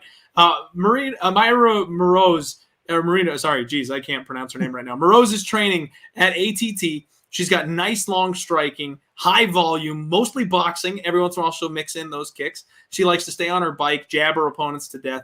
She's another one of these Chukagian types where she kiosks with every single strike. I don't know what it is, Will, but that seems to sway the judges in some of these close, tight fights. She's fought a much, much higher level of competition throughout her UFC career. I mean, she has been here longer, obviously, but she's got names on her record like Taylor. She's fought Carla Esparza. She fought Angela Hill, went 15 minutes in a kickboxing fight with her. She has a submission armbar win over JoJo Calderwood. Like, she has got some serious high-level experience here in this spot. Moroz averages 4.09 significant strikes per minute. And compared to her opponent, so far, Agapova has averaged 5.2 significant strikes per minute. I mean, she is just a output machine. But again, she's fought a much lower level of competition so far her time here. And she's fighting at the lesser-known ATT Sunrise, kind of the spin-off gym, the much lesser, not as many big names there, not as many good fighters or bodies for her to be working with. But damn, she is explosive. Agapova, for a women's fighter, hits really freaking hard. She has fast hands. She loads up on big winging hooks, and she's another fighter sometimes that can go power for power. She can decide to go chin for chin, and so far she's won most of those matchups, but we also saw her empty her tank in round one, gas out, and then be just completely helpless in that second round. This is a spot where, man, I got to tell you, I love Agapova. I'm a huge fan of hers. She's a minus 200 favorite, and I simply don't get it. The plus 170, plus 175 on my Moroz over here. Jeez, I still can't say her name right now for some reason. The dog money on Myra Moroz over here, Will, that's got to be the spot. Like, how can you not back the fighter who has every statistical advantage at a plus 170 line? I haven't done it yet because I feel like I'm taking crazy pills here. Will, what are you doing in this spot? I like Moroz. I actually think I went into this. We all knew about the kind of bad blood that was going on between these two, and then it came out there that there was stuff released and whatever. So, I mean, when you look at someone like Agapova, she is really, like, I read a story saying that in 2020 or 2019 was the first time she ever seen like a washing machine or like a dishwasher, which is kind of crazy to me as soon as she came to America. So she came to American Top Team. I actually watched a really good interview. I think it was John Hyun Ko, I think his name is. Sorry if I butchered that name. But she, in that video, there is Agapova is just saying like they were sparring partners for 12 to 18 months, and Moroz used to absolutely beat upon her in sparring a lot. And like she says, she really couldn't hang with someone like Moroz then. And like I say, that's only a couple of years later. And since then, she's left American Top Team. She went to MMA Masters last year. She's not there anymore. She's now at Sunrise, like you were mentioning. Now, I will say this. I think she's got herself a really good head coach in Roger Crail. Is a guy that not many people know about, but he's the guy who's behind Ronnie Lawrence. An ex-fighter himself. You can find his record on Tapology. You can find his fights on YouTube. A guy that knows the game and a really good, solid coach. And then you just kind of got to go back over the fights that you've seen with your own eyes. There was the Cortez one where she got taken down. Then she came into the UFC where she faced Dobson. And I mean, that's one of the biggest spots there that you watch that fight and 2 minutes in, she's done. She is done from 2 minutes in from there. The end of the round, I mean, she's getting taken down by Shayna Dobson. I was like to myself when I rewatched that this morning, I was like, you're getting taken down. And I know she was full on, foot to the pedal, right in your face, looking to get her out of there. She got taken down. She also got takedowns in that first round, but she also got swept. Dobson moved to mount. And then in the second round, she's just sat in that corner and she's blowing so hard that she had nothing in round 2. But what I will give her massive props with is her second fight where she fought Sabina Mazo. Mm-hmm. She calmed herself down. She really played a really good game against a girl who's very flat-footed. She's very right in front of you. She's not going to deviate from side to side. And she really used... What impressed me actually with that fight was just her length in that fight was she really extends her punches and really uses the extension on her punches. And she throws in really good combinations and can attack the body with good kicks as well. But for me, I think that the kind of hecticness of her can really be brought out again by Moroz. There's going to be bad blood between these two all week. If she comes in there and she's not calm, then Moroz is going to look more than a plus 170. I don't think we'll see that Agapova ever again. I think we see a kind of calmer Agapova. I think she'll look to fight that way. She says she's going to fight that way, but fight week's a long week when you're cutting weight and doing all this to get ready for the fight. So, but there is some red flags on the Moroz side because, I mean, she's fought once in 3 years and she's not fought. I was like, so this girl's not fought through the whole COVID era. But then I watched her fight, and it's actually the very first event in Brazil where she's against Mayra Bueno Silva, where there was no crowd. And she really impressed me in that fight for the simple reason that I think Silva is a really big hitter, big power. She sits there, she plants her feet, and she throws big, heavy blows. And she was getting hit with some shots earlier on, but eventually she got the fight to the ground. Once she got it there, she showed some really good ground and pound. I love her combination strike, and she doesn't throw singular shots. I like all that. And what I liked in the third round, even though she lost it very, very convincingly, is she got cut on top of her head. She ate some big shots, got hit in the chin, and kept on coming and never gave in. I don't understand the line. I'm with you. I'm like, why?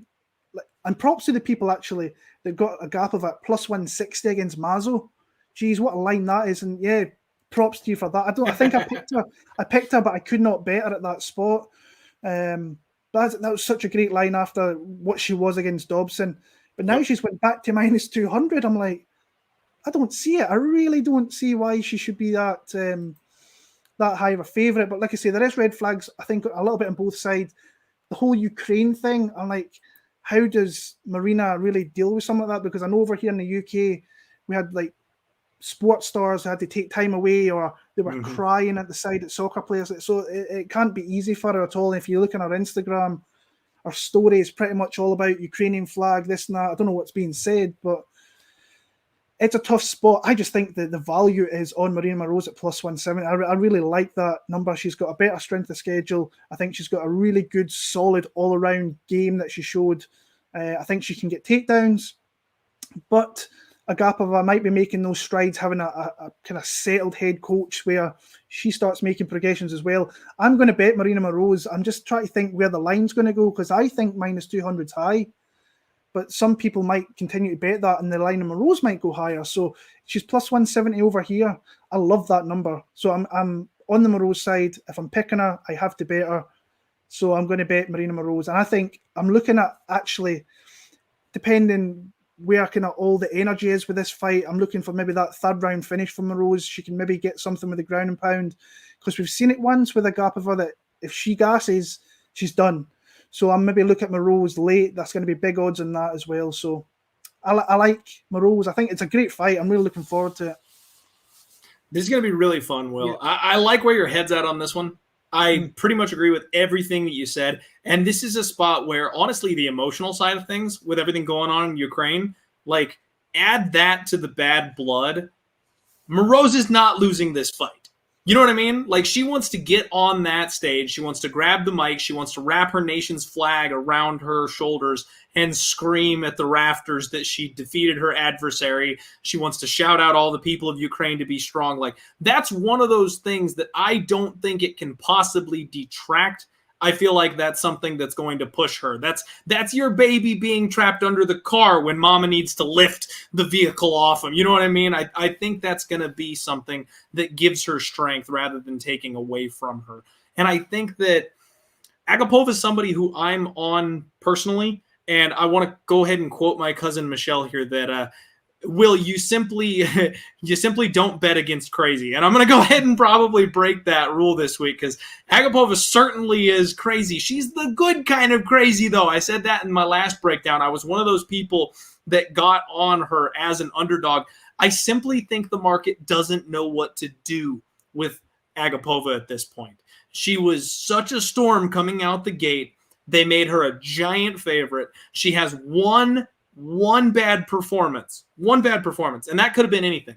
That could have been, all the stories coming out previously about her doing drugs, partying. Like, she's a young fighter who just hit like the first stage of Conor McGregor fame where she starts taking people out early. People know her name. She's got money in her pocket for the first time. Like, she went crazy, made a mistake, got her ass kicked, and everyone went, oh, she's awful. She lost to Dobson. And I've seen that comment in the chat like 5 times already, that people want to look down on her because of the loss to Dobson. Don't think of it that way. Please don't. That's not really Agapova. I wonder about her emotions staying in check for this fight. Like you mentioned before, she was much more measured, much calmer in her last fight. And I do think she'll start this fight that way. But I think the bad blood, as soon as this fight gets going, especially if Moroz is willing to engage with her, it's one of those ones where whoever steps on the gas first, it never comes off. I think we really could end up in a firefight situation where both these women really just want to hurt the other one. And if that happens, I kind of trust Moroz's gas tank a little bit more, if I'm being honest. So I'm with you here. I want to lean to Moroz. And on top of that, I know it's a very small sample size, but when you look at their takedown defense ratings, Moroz over here has a 47% takedown defense rating. Now, that's not great, but she also gave up 6 takedowns to Carla Esparza. So her numbers kind of got ruined by the best wrestler in the division. Agapova, again, not great competition, small sample size, but only 33% takedown defense. You've got Moroz training at ATT, one of the gyms that is really known for wrestling. And I can see her coming out with a grappling heavy game plan, surprising a lot of people, probably even Agapova, and then mauling her on the floor. So, surprise path to victory. Yeah. Maybe, like you mentioned, a round 3 sprinkle, a sub prop. Like, there's all kinds of action to be had here in this spot. Got to kind of put my heart aside as a fan of Mariya Agapova, and I think I've got to take the good number on Moroz here. Yeah, the other thing I was looking at as well is like who is Agapova really like training with? Because I haven't really seen a little bit too much. Nobody. And you go to Moroz, and she's been sparring with Joanna Jędrzejczyk, who's, I think, if I remember right, is Agapova's favorite fighter. Coming up through Kazakhstan and seeing Joanna champion, that was her favorite fighter. That's why she went to American Top Team, I believe, because she was there. So she's getting looks, but like I say, I just don't really get the line, if I'm being honest with you. I think that it's just high to me, but maybe someone out there knows something better than I do, and maybe see it. What I do like from Agapova, she's got herself out to Vegas like 3 weeks early, got herself acclimatized to that air because it is different out there in the desert. But to me, I don't think I could bet Mariya Agapova at -200. That would not sit right to me. So Moroz is my pick, and I just want to shout out Vitaly Klitschko, Vladimir Klitschko, Alexander Usyk, and Vasily Lomachenko, who've Ukrainian boxers who've went home and are joining in, like try to protect their country, and like respect to those guys for that, because they don't have to do that. And I really hope everything gets settled down there in Ukraine, because it's just horrible to really see. So all the best to everyone out there. Couldn't have said it better myself, man. absolutely happy to shout those guys out. That's a real serious issue that they're dealing with. So, from a fan perspective, I really want to see a Ukrainian get the dub here on Saturday. And Russian warship, go fuck yourself. Maybe the best line ever to come out of a conflict. I want to go ahead and give a shout out here to the Espita family. Thank you so much for the donation. We appreciate it. Absolutely helps keep the light on here at Pub Sports Radio, bringing you guys good quality free content. Thank you for the donation. You know what? Actually, I might have a little something here for you. They finally uploaded it.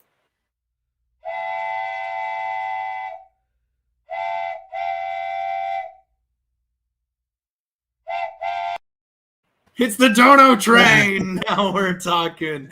All right. Actually, you know what, Nick? I don't have the names on me. I got to shout them out next show. I got a couple people that actually Venmo'd me some tips for the submission prop that we hit on Terrence McKinney, and you guys have no idea. You know who you are. I'll write it down. I'll name you guys next week, I promise. But you always keep a warm spot in my hearts when you cash in big on a prop call like that, and then show the appreciation personally. You have no idea what that means when people do that. So thank all the supporters, tippers, and even you guys in the chat right now that are just hitting that thumbs up. Thank each and every one of you. Next fight up, Umar Nurmagomedov taking on our guy, Brian Boom Kelleher. And Will, you told that wonderful story earlier about your run-in with the Turner family. And everybody knows I'm a big Boom guy. He's a friend of the show. He's come on the show a couple of different times. We've talked a bit, but I'll be honest with you, Will. I think I've pissed him off. Boom, I'm not sure what I've done. I am sorry for whatever I said. He has been a little radio silent recently, so if you're watching, Boom, I am sorry. Again, we break down every single fight. We give our honest opinion, guys. We're talking about betting, so we have to be brutally honest about what we think in some of these spots, and that's where, like Will said, I don't want to just pick somebody time and time and time again, even if I truly don't believe they're the right side, just because, they've come on the show or they're a friend of the show. It's a really horrible situation to find yourself in, because I'm like, man, I love Boom. He's such a nice guy. I'm a big fan of his. I really don't want to upset him or piss him off. But I talked about in his last fight how he's got a problem with the submission defense. He's got a lot of 6 submission losses on his record. And that's where I was like, if Kevin Kroom is going to have any success, it's going to be the submission game. But Boom came out and whooped the dude's ass. I mean, Boom absolutely styled on Kroom, and as a fan, you love to see it. It was one of those spots where it was just, I felt like the line was a little bit too wide. Now he's getting an undefeated Russian prospect in Umar Nurmagomedov coming in here, and man, this is classic UFC looking to put a well-known fan favorite name on an undefeated prospect's record. But Boom has already gone on record saying that he likes this fight that much more because his opponent is undefeated. And he said he plans to walk out with the Ukraine flag too. So that's kind of a cool move by Brian Kelleher. Honestly, guys, got to give Brian his due. He is solid everywhere. He's very well-rounded. Good wrestling, decent power in his hands, good striking, knows how to level change. He just mauls people once he gets them on the mat, and he really enjoys that role of being the underdog. Umar, it's only his second UFC fight. We got to kind of pump the brakes just a little bit on Umar because, yes, he's 13-0. Yes, he's got the Nurmagomedov, but he really still hasn't beaten anybody. He hasn't really proven it to us yet. Now, he's very light on the feet. He throws a lot of kicks. He's very good in scrambles. He's got that wrestling in his back pocket, so if he slips up or ends up in a bad position, he can work his way back into a dominant spot. He's got a nasty back take on him, and he's a rear naked choke specialist. He's got like 3 or 4 submission wins, all by rear naked choke, I think. So this is a spot where, guys, like I feel like this line is just too wide. I don't know if it's, oh my God, I don't even know what I'm talking about here. I don't know if it's just my love for Boom kicking in here, but minus 600, minus 650, it's 1,100 in some places now. Like the money is just flying in on Umar. This is that spot where you got to wonder if it's maybe just a little bit too much, a little too early. I think Umar is absolutely the future. At some point, he's going to take an L. Not anybody but Khabib gets through being undefeated. Oh, and the big thing for me, honestly, is the kicks. if he goes to that kicking game, I can see Brian Kelleher catching kicks and taking him down. That's been a strength of his. But this is another one where I really want to see the face-offs, because Brian struggles when his opponents are stronger than him, bigger than him. We saw it against Ricky Simone. We saw it against Cody Stamann. Like, if he cannot dominate the wrestling exchanges, that's when Boom ends up on the back foot. That's when Boom ends up not getting the dub. So I really want to see how big Umar is when they face off, because if Brian Kelleher is the bigger man, I think we got a live dog on our hands. But if he's not, that relentless grappling of the Nurmagomedovs, I'd have to go with the favorite. But again, this is going to be very, very size dependent. I think Umar is the rightful favorite. I just don't like minus 750. What about you, Will? What are you doing here? You're just paying the Nurmagomedov tax. That's what you're doing with that name. Yeah. It just adds on so much on just because of what has came before him with Khabib. So I really am high on Umar. I think he's a guy I seen a long time ago. I think it was 2018. I heard about this guy. I did a video, I think, in between a couple of weeks with no UFC. It was like my top prospects to come into the UFC in the next, I think it was 12 months at the time. And he was pretty high in the top of my list with a few other ones there that I really liked. What I really liked is his all-around game. He's got grappling, obviously, but the guy's got some vicious striking as well, and he can put it together so well. He was fighting guys with really great records early on, like 16-3 when he was maybe only 6 or 7-0. So he was fighting guys with really good records. Again, it was for like GFC, which I believe Khabib had a little bit of influence in matchmaking. So I think Umar is going to really come out. There's going to be a coming out party big time here. I know he won his UFC debut pretty convincingly as well. Brian has got, I think he's approaching 40 fights. So this guy's got a ton of experience. He's seen everything. He's been in there with good guys. I was kind of expecting him to kind of take Kevin Krum out in that last fight, and he kind of stuck around longer than I thought. And then when it went to decision, I was like, oh, Brian, I think you should be getting that dude out of there personally. He was trying in that third round. Yeah, man. he really was. Yeah, he was. He throws heavy leather. He comes forward. He doesn't sit back. I mean, you watch the Lineker fight. He's still trying until he gets hit with a big shot. Super dangerous. So if Umar doesn't mind his P's and Q's coming in for takedowns, if he does attempt them, he could snatch up a guillotine. He could get into that position where he can maybe get into a mount. But I just don't see him having long spells in this fight of him being dominant. I really don't. I think that Umar is a problem at 135. That division is unbelievable, with the fighters that are outside the top 130, top 15, ready to make their way in. It's a crazy division, and let me tell you, there is a ton more of these guys coming from everywhere. I try and watch quite a lot outside the UFC and promotions that guys you don't know about. I've got another video ready to go of prospects I believe will be in the UFC in the next year. But Umar is my pick here. I think someone in the chat said round 3 sprinkle.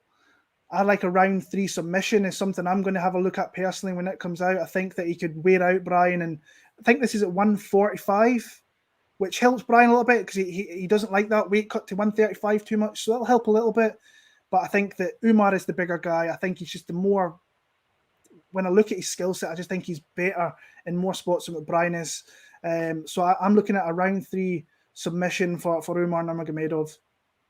I do like that call, and I actually want to see what the sub prop is. This is kind of like last week where I'm like, I really leaned to Faraziam in that fight. I was like, I think if I had to pick, I'm going to take Faraziam. And then I saw that sub prop on Terrence McKinney was 9-1, and I was like, that's dumb. Like, we got to take a shot there.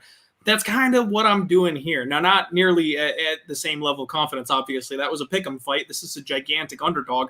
But if I'm going to play the Nurmagomedov side, I think I want the sub prop. I think I want to look at what he can do via submission. And if we're getting 2-1, 3-1, something like that, I think that's the way that I approach this one, because I could see him getting that back take. I could see him dominating some of those wrestling exchanges and then locking up a sub. Don't count out the Gilly from from our guy Brian Kelleher either, because especially if he's down on the scorecards, he's a junkyard dog. He will fight for the win. He will go for the kill knowing he needs a finish. And if Umar comes in for a takedown, he will jump on that neck and he's got a squeeze on him. So maybe just the fight ends by submission is not a bad prop if you've got one of those. Maybe the under is not a bad look in this spot either. There could be some violence here for sure. This is going to be a fun fight, man. Really a solid test for Umar. And then, of course, fan favorite, boom, we know he's going to bring it. So either way, should be an entertaining fight. All right. Big shout out here to the Espita family saying, let's go after the dono train. Thank you for another donation. We really appreciate it. Do want to shout out, thank you, Dev the Dude One, saying go check out my picks. Can't wait for Saturday night. Thank you again for the donations, everybody. We really do appreciate it. 2-0 Devils, actually 3-0 Devils now. So that over is looking good on the degenerate hockey action. Let's go. All right, Tim Elliott taking Tagir Ulanbekov. Another fight that just, it screams that it's the same style matchup as the last fight to me, Will. We've got a known fan favorite name in Tim Elliott, and he's taking on a big prospect, somebody who they really want to puff up, resume builder type of spot. We all know Tim Elliott, very herky-jerky striking, unorthodox, makes fights dirty. He scrambles really well. He wins by sub or decision, and he loses by sub or decision. He's got a brick head. It's impossible to knock this guy out. My problem with Tim Elliott is that for as solid as his skill set is, he only beats the very worst prospects in the UFC. His wins are over Mark De La Rosa, Ryan Benoit, Jordan Espinoza. Every time he steps up in competition, he takes the L. And honestly, Will, I think Tim Elliott may be one of my most profitable fighters. I've been able to snipe those spots where he's underappreciated and capable of winning pretty well, I feel like, in my history with him here. Now, Tagir, I'll be honest with you, Will. I've got my questions about Tagir. We have got these Russian monsters. We've got, Umar Nurmagomedov. And Tagir is just not quite on that level. He is tall. He is long. He's got a good jab. It seems like he almost prefers to strike over just the relentless wrestling that most of his cousins bring to the table, but he does have that as well. He can go to it if he needs to. He went to war with Bruno Silva. Bruno wasn't taking shit from this guy in that fight. I like Tagir's counter-striking, but I don't know if he's going to have nearly as much success counter-striking against somebody like Elliott, who's going to be super awkward with his offense. Now, he's got a good, strong body lock takedown. He always goes for the body lock trip. That's the way Ulanbekov gets these fights to the mat. But I have seen him make some egregious mistakes grappling. Will, he has given up positions. He's gotten swept. He's overextended on spots. I am not sold on Tagir Ulanbekov personally. He's one of the lesser ofs, in my opinion. He is currently, like every other OV you have ever seen, a solid favorite, minus 225, minus 240. But, I mean, doesn't that almost speak to what we're talking about here? Because all the other OVs are minus 300, minus 400. He's only minus 225, Will. You can get Tim Elliott plus 185, plus 190 here in this spot. And, man, I don't know that Ulanbekov is a bust to the point that he should be losing to somebody like Tim Elliott. But is there a world where this man loses and scrambles to Tim Elliott? Is there a world where Tim Elliott's awkward striking gets him inside the range and he's able to actually win a point fighting contest? I kind of feel like there is. This is a weird line to me. I don't like it. It seems like they're baiting you to parlay Tagir Ulanbekov and he's going to be the bed shitter of the week. I'm very tempted to say dog or pass, but I have absolutely no confidence in that whatsoever. Well, what do you think about this fight? I've bet Tim Elliott. So, I'm not. Let's go. I bet against Tim Elliott all the time, but I've been on the side of, I've parlayed Tagir a couple of times, and I've been sweating buckets big time. Now, I will say this. I don't think Tagir has showed his true potential in the UFC. I really don't. I think there is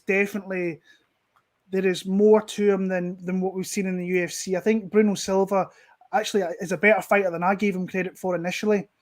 And the Nascimento one, I mean, I think that was a late addition into that fight as well for Nascimento. So, but we just haven't seen, in my opinion, the true Tagir Ulanbekov, that the ones like that we've seen beforehand in the regional scenes. And when he fought Podesnai, I think his name is, 14-6, Denis Araujo 15-2. He handled those guys accordingly a couple of years ago, 2019, and looked dominant in those spots. Lost to Jalga Sumagulov, which I actually think he should have won that fight. So I think that was a robbery. Yeah, that's a robbery. That's when you should be crying robbery. Like I say, I'm not an admirer of Tim Elliott really, but this matchup, I've just got this sinking feeling it's going to play out close, and I think that he can get the nod in it. Now, one of my things I was thinking about, right, how does he get it done? Output, I think he can like have more output, but also I just think he can look a little bit better in the judges' eyes, like he's doing more. Tagir, like I say, he's quite long. I think they're both a similar size, but he uses his length quite well. He does get hit a little bit too easy for my liking. Love his body lock takedown. But we have seen him in spots where he can be taken down as well. Like Tim Elliott can take this guy down. Can he keep him there? I don't think he can. Can Tagir take him down and keep Tim down? I actually think he could in some spots and maybe find a way to get into the mount position and get him from there. But one of the things I do like is, I mean, if Tim was still in Las Vegas running about like a madman, like some of the stories that I've heard of him doing, then I would be completely, I wouldn't matter what the line is in this, I wouldn't bet him. The fact he's moved back to Kansas, the fact he's going to have James Krause giving him a solid game plan. I've watched some interviews with him saying that this one's going to be different than the Nicolau fight, where he thought he let the fight kind of slip out of his hands. So he's going to be going back, hopefully, to the old Tim Elliott, where he's going hard and just be awkward and just look good. I think the first round is, for me, it's a big round here. If he loses this one, I think he's going to struggle to get the last two. So at plus 210, I got him at plus 210, and the lines moved to, I think, plus 180, plus 185 here in the UK. I wasn't confident enough to like go big, but I thought a 1 unit poke at plus 210 for me was enough, and what I think can be a very close fight. He's went to split decision before in the UFC. I think that this is a step up from what he has faced in the UFC. I ain't super confident in the Tim Elliott side, but I thought the line was off. I think the line's going to tighten up a little bit. Everyone to me is messaging me asking, do you like Tagir this week? And I'm like, no, I like the other side. So people want to parlay this guy up a little bit and go with it. Like I say, there's guys in the chat there that are like all day to Tagir. I know Jack Attack who's out there. He's free, but like putting this is the guy you parlay. Dave the dude there, I see he's all over this guy. Minus 250, thinks he's getting value there. That's fine. Go ahead and bet it. Like I say, I'm going to be on the other side. I'm not super confident, but plus 210, 1 unit for me. I feel like I would be really annoyed if I watch this fight, it goes to decision, and he gets the decision victory here. So I'm going to lean with the wild man. Like I say, I've just not been thoroughly impressed with what I've seen from Tagir in the UFC. I'm so surprised because he is a really good fighter. He's just not shown it yet. This could be the coming out party. But for me, I'm going to take Tim Elliott. I'm going to take him via 29-28 split decision. I like the call, Will. I really do. For a Russian, I mean, this guy's only got 55% takedown defense. You know, that Bruno Silva fight, he got taken down 4 times. Like, if there's one thing that Tim Elliott can do, it's wrestle. Like, this guy knows how to get on top of people, and he knows how to wet blanket people. I mentioned that scrambling ability. This man is fully capable of rolling in those crazy situations and making sure that he gets the best of it. Now, you want to go back, let's look at some numbers. Bruno Silva, he averages 2.89 takedowns over his UFC run, 31% accuracy. It's not great. Tim Elliott averages 3.79 takedowns per 15-minute fight, lands at a 45% accuracy. If Bruno Silva is able to take Tagir Ulanbekov down, so can Tim Elliott. And man, well, I'm glad we talked, because this is a spot where I very much was thinking, no way do we play the favorite here. But we're kind of getting talked into it here. I'm definitely looking your way. I was thinking it's a sketchy dog or pass, but I'll probably just pass. I'm thinking I might lock in that bet, man. I might join you on Tim Elliott here. Let's go. Like I say, this could be the point where Tagir really shows himself, and it would not surprise me, honestly, because he is a better fighter than what he's shown so far. But to me, I just think Tim's going to make this ugly, and I think he's going to make it close. And I just like the 210 that I got. I thought I'm going to just try and have a sprinkle on that and see how it goes. I see BP that's in the chat. There's a guy that I know very well. He's been around a long time, comments and thing, and he's saying like take Tim via split decision at plus 270. I'm like, I don't really want to split anything. I'll just take him at plus 210. That's more than enough for me. So it's got to be better than that. Yeah. I'd like something a little bit better than plus 270, but it's a good fight. I'm looking forward to seeing if we get the real Tagir Ulanbekov or Tim's going to roll back and get himself as big a win as he's had in a long time, let's be honest. So yeah. It's very strange because the guys he's losing to are definitely the cream of the crop, the top of the division. But the guys he's beating don't have UFC jobs anymore. So it's really hard to rate exactly where Tim Elliott falls. But I think he's live here in this spot. Yeah. I also went it thinking, right, who's he going to be training with out there at Glory MMA? And he mentioned in an interview with James Lynch that Kevin Kroom, who's a big, kind of similar kind of frame to what Tagir is, obviously a little bit bigger. I was looking for that Grant Dawson, but then I found out that Grant Dawson's moved himself to American Top Team, which was a little bit surprised to me when I heard it. And then you've got Jeff Maryna, who is a bit of a fight nerd. We've heard him on Manpreet's show talking a lot about he likes to bet on fights himself.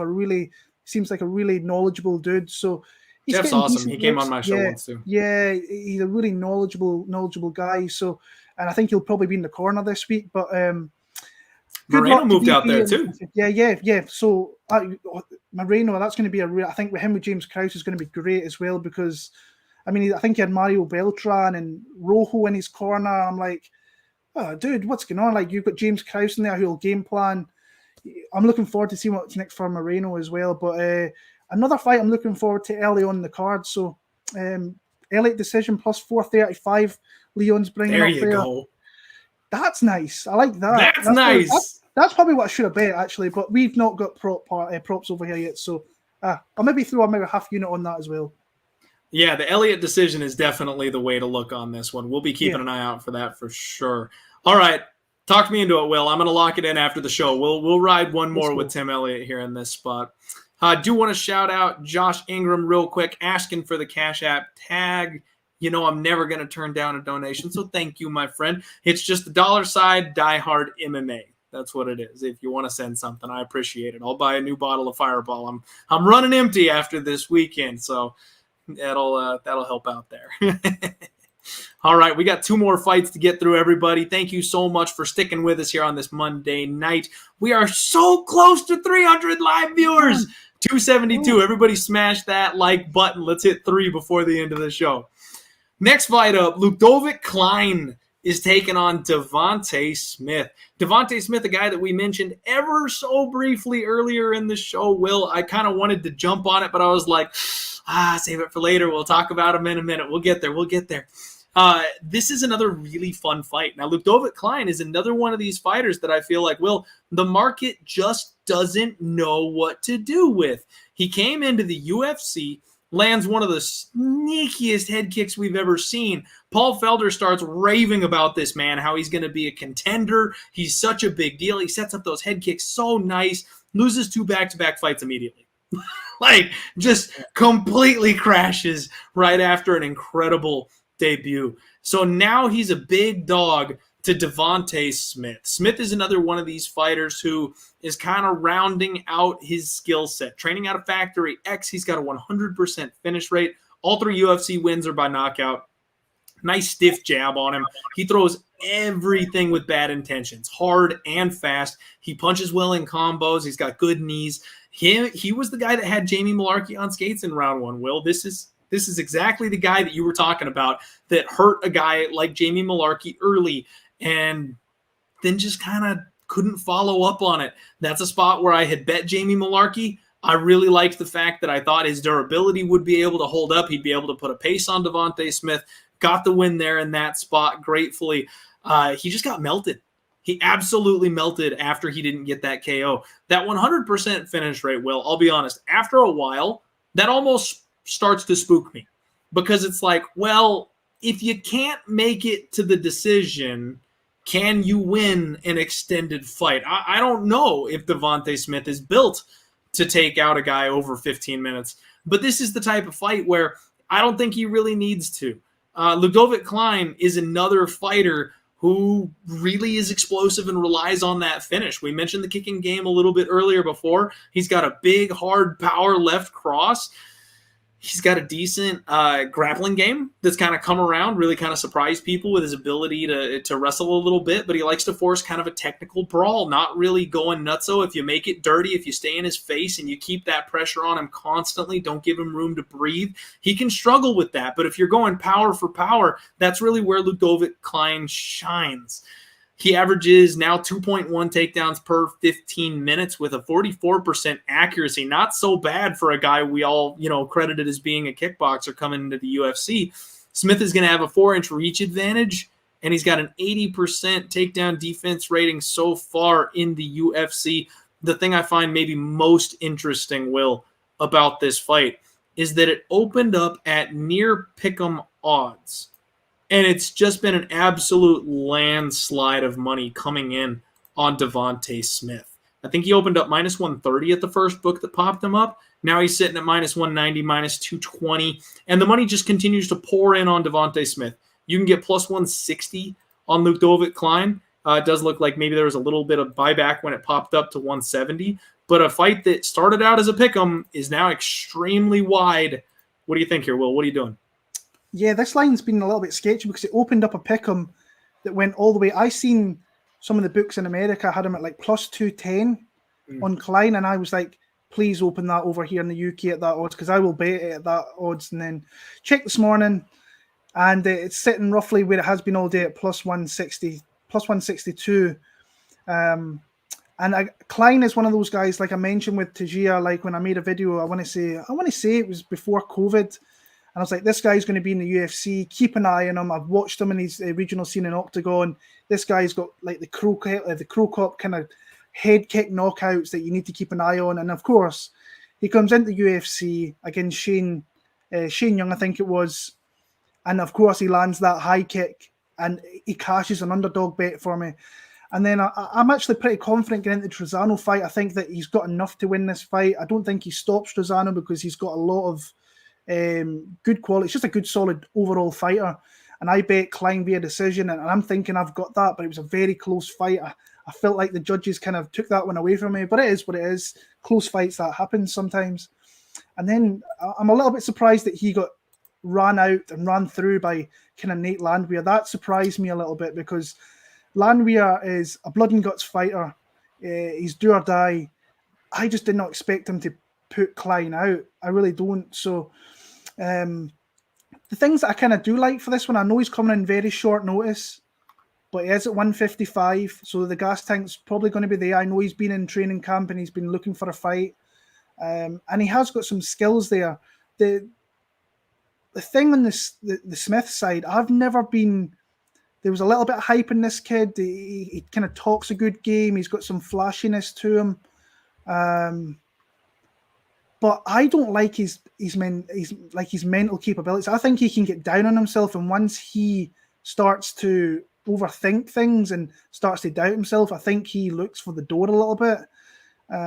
So I don't like the way he can be with his mentality. But like I say, you can see what he is very good at. You watch what's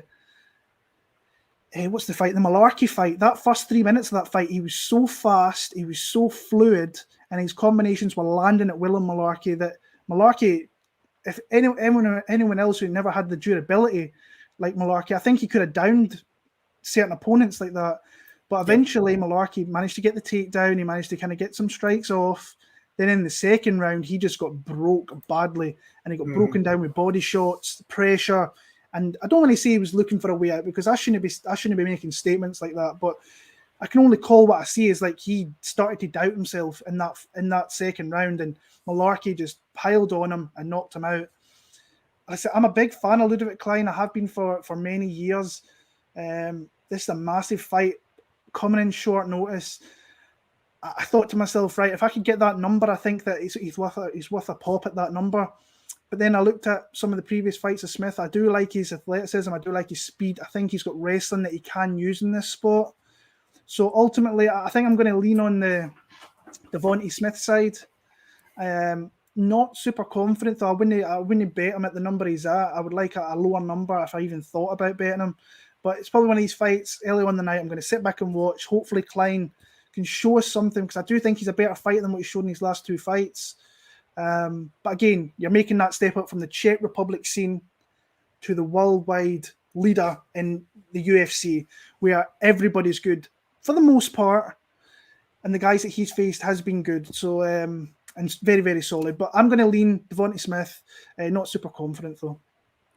I'm going to lean the other way on this one, Will. I just think that this is a step down in competition for Ludovit Klein. And that's where you see guys shine. You know, when you get that rush, when you get moved up the ladder and people are expecting big things from you, you take a couple L's, they give you that breather. They give you that deep breath. You go back down the ladder just a little bit, and then all of a sudden, everything starts clicking again. You know, you're a little better. You're a little faster. You're a little more powerful. And I think that's kind of what we'll see here from Ludovit Klein.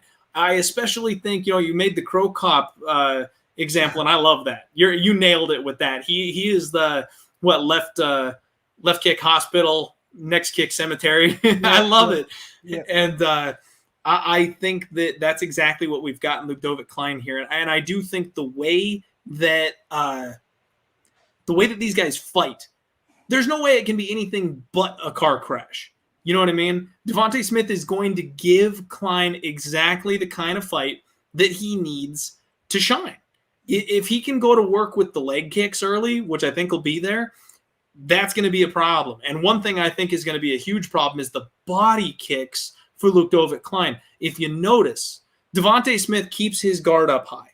His elbows are up high. His body is very exposed. And the shot that actually put him down against Mullarkey was a body shot. If Ludovit Klein starts attacking the body of Smith, he'll drop those arms. And that's what opens up that head kick. I really think we're going to see the return of head kick Ludovit Klein on Saturday, Will. I might be looking at Klein by knockout. I think that the pick'em price tag makes sense. But now that it's been just this landslide, I think it's another recency bias spot. And I think we're getting some value here at this plus 160, plus 170 on Klein. The other option is, if you want to, just bet violence. I don't see this fight lasting very long, because if Smith comes out and does what we tend to see him do, he probably puts Klein on the back foot, hurts him, and puts him down. If Klein wins this fight, we've seen that Smith isn't the guy that really goes to the judges' scorecards. We've seen him wilt. We've seen the body shots hurt him. I think he probably wins by knockout too. Granted, he can mix in that wrestling, but once Smith gets maybe a little bit tired, maybe once he's huffing some air, then I think he's a sitting duck. And I still think that Klein can take him out from there. So violence, dog or pass, in my opinion, for this one. One of the things that I do like, and one of the things I don't like and do like, is, so he had that UFC when he comes in there. He's from the camp. I think it's in Slovakia. I know there's a guy from Scotland that's actually been out to his camp and says, this guy kicks like a mule. But I didn't like the fact that he had that UFC win. I think he won a bonus through it as well, and then decided, right, I want to go to America. And he's went to a different camp, and that doesn't always work. We've seen with Mark Diakese, he had that brutal knockout at Timo Packlin and thought, right, I have to go over to America to get better and kind of go out of his way.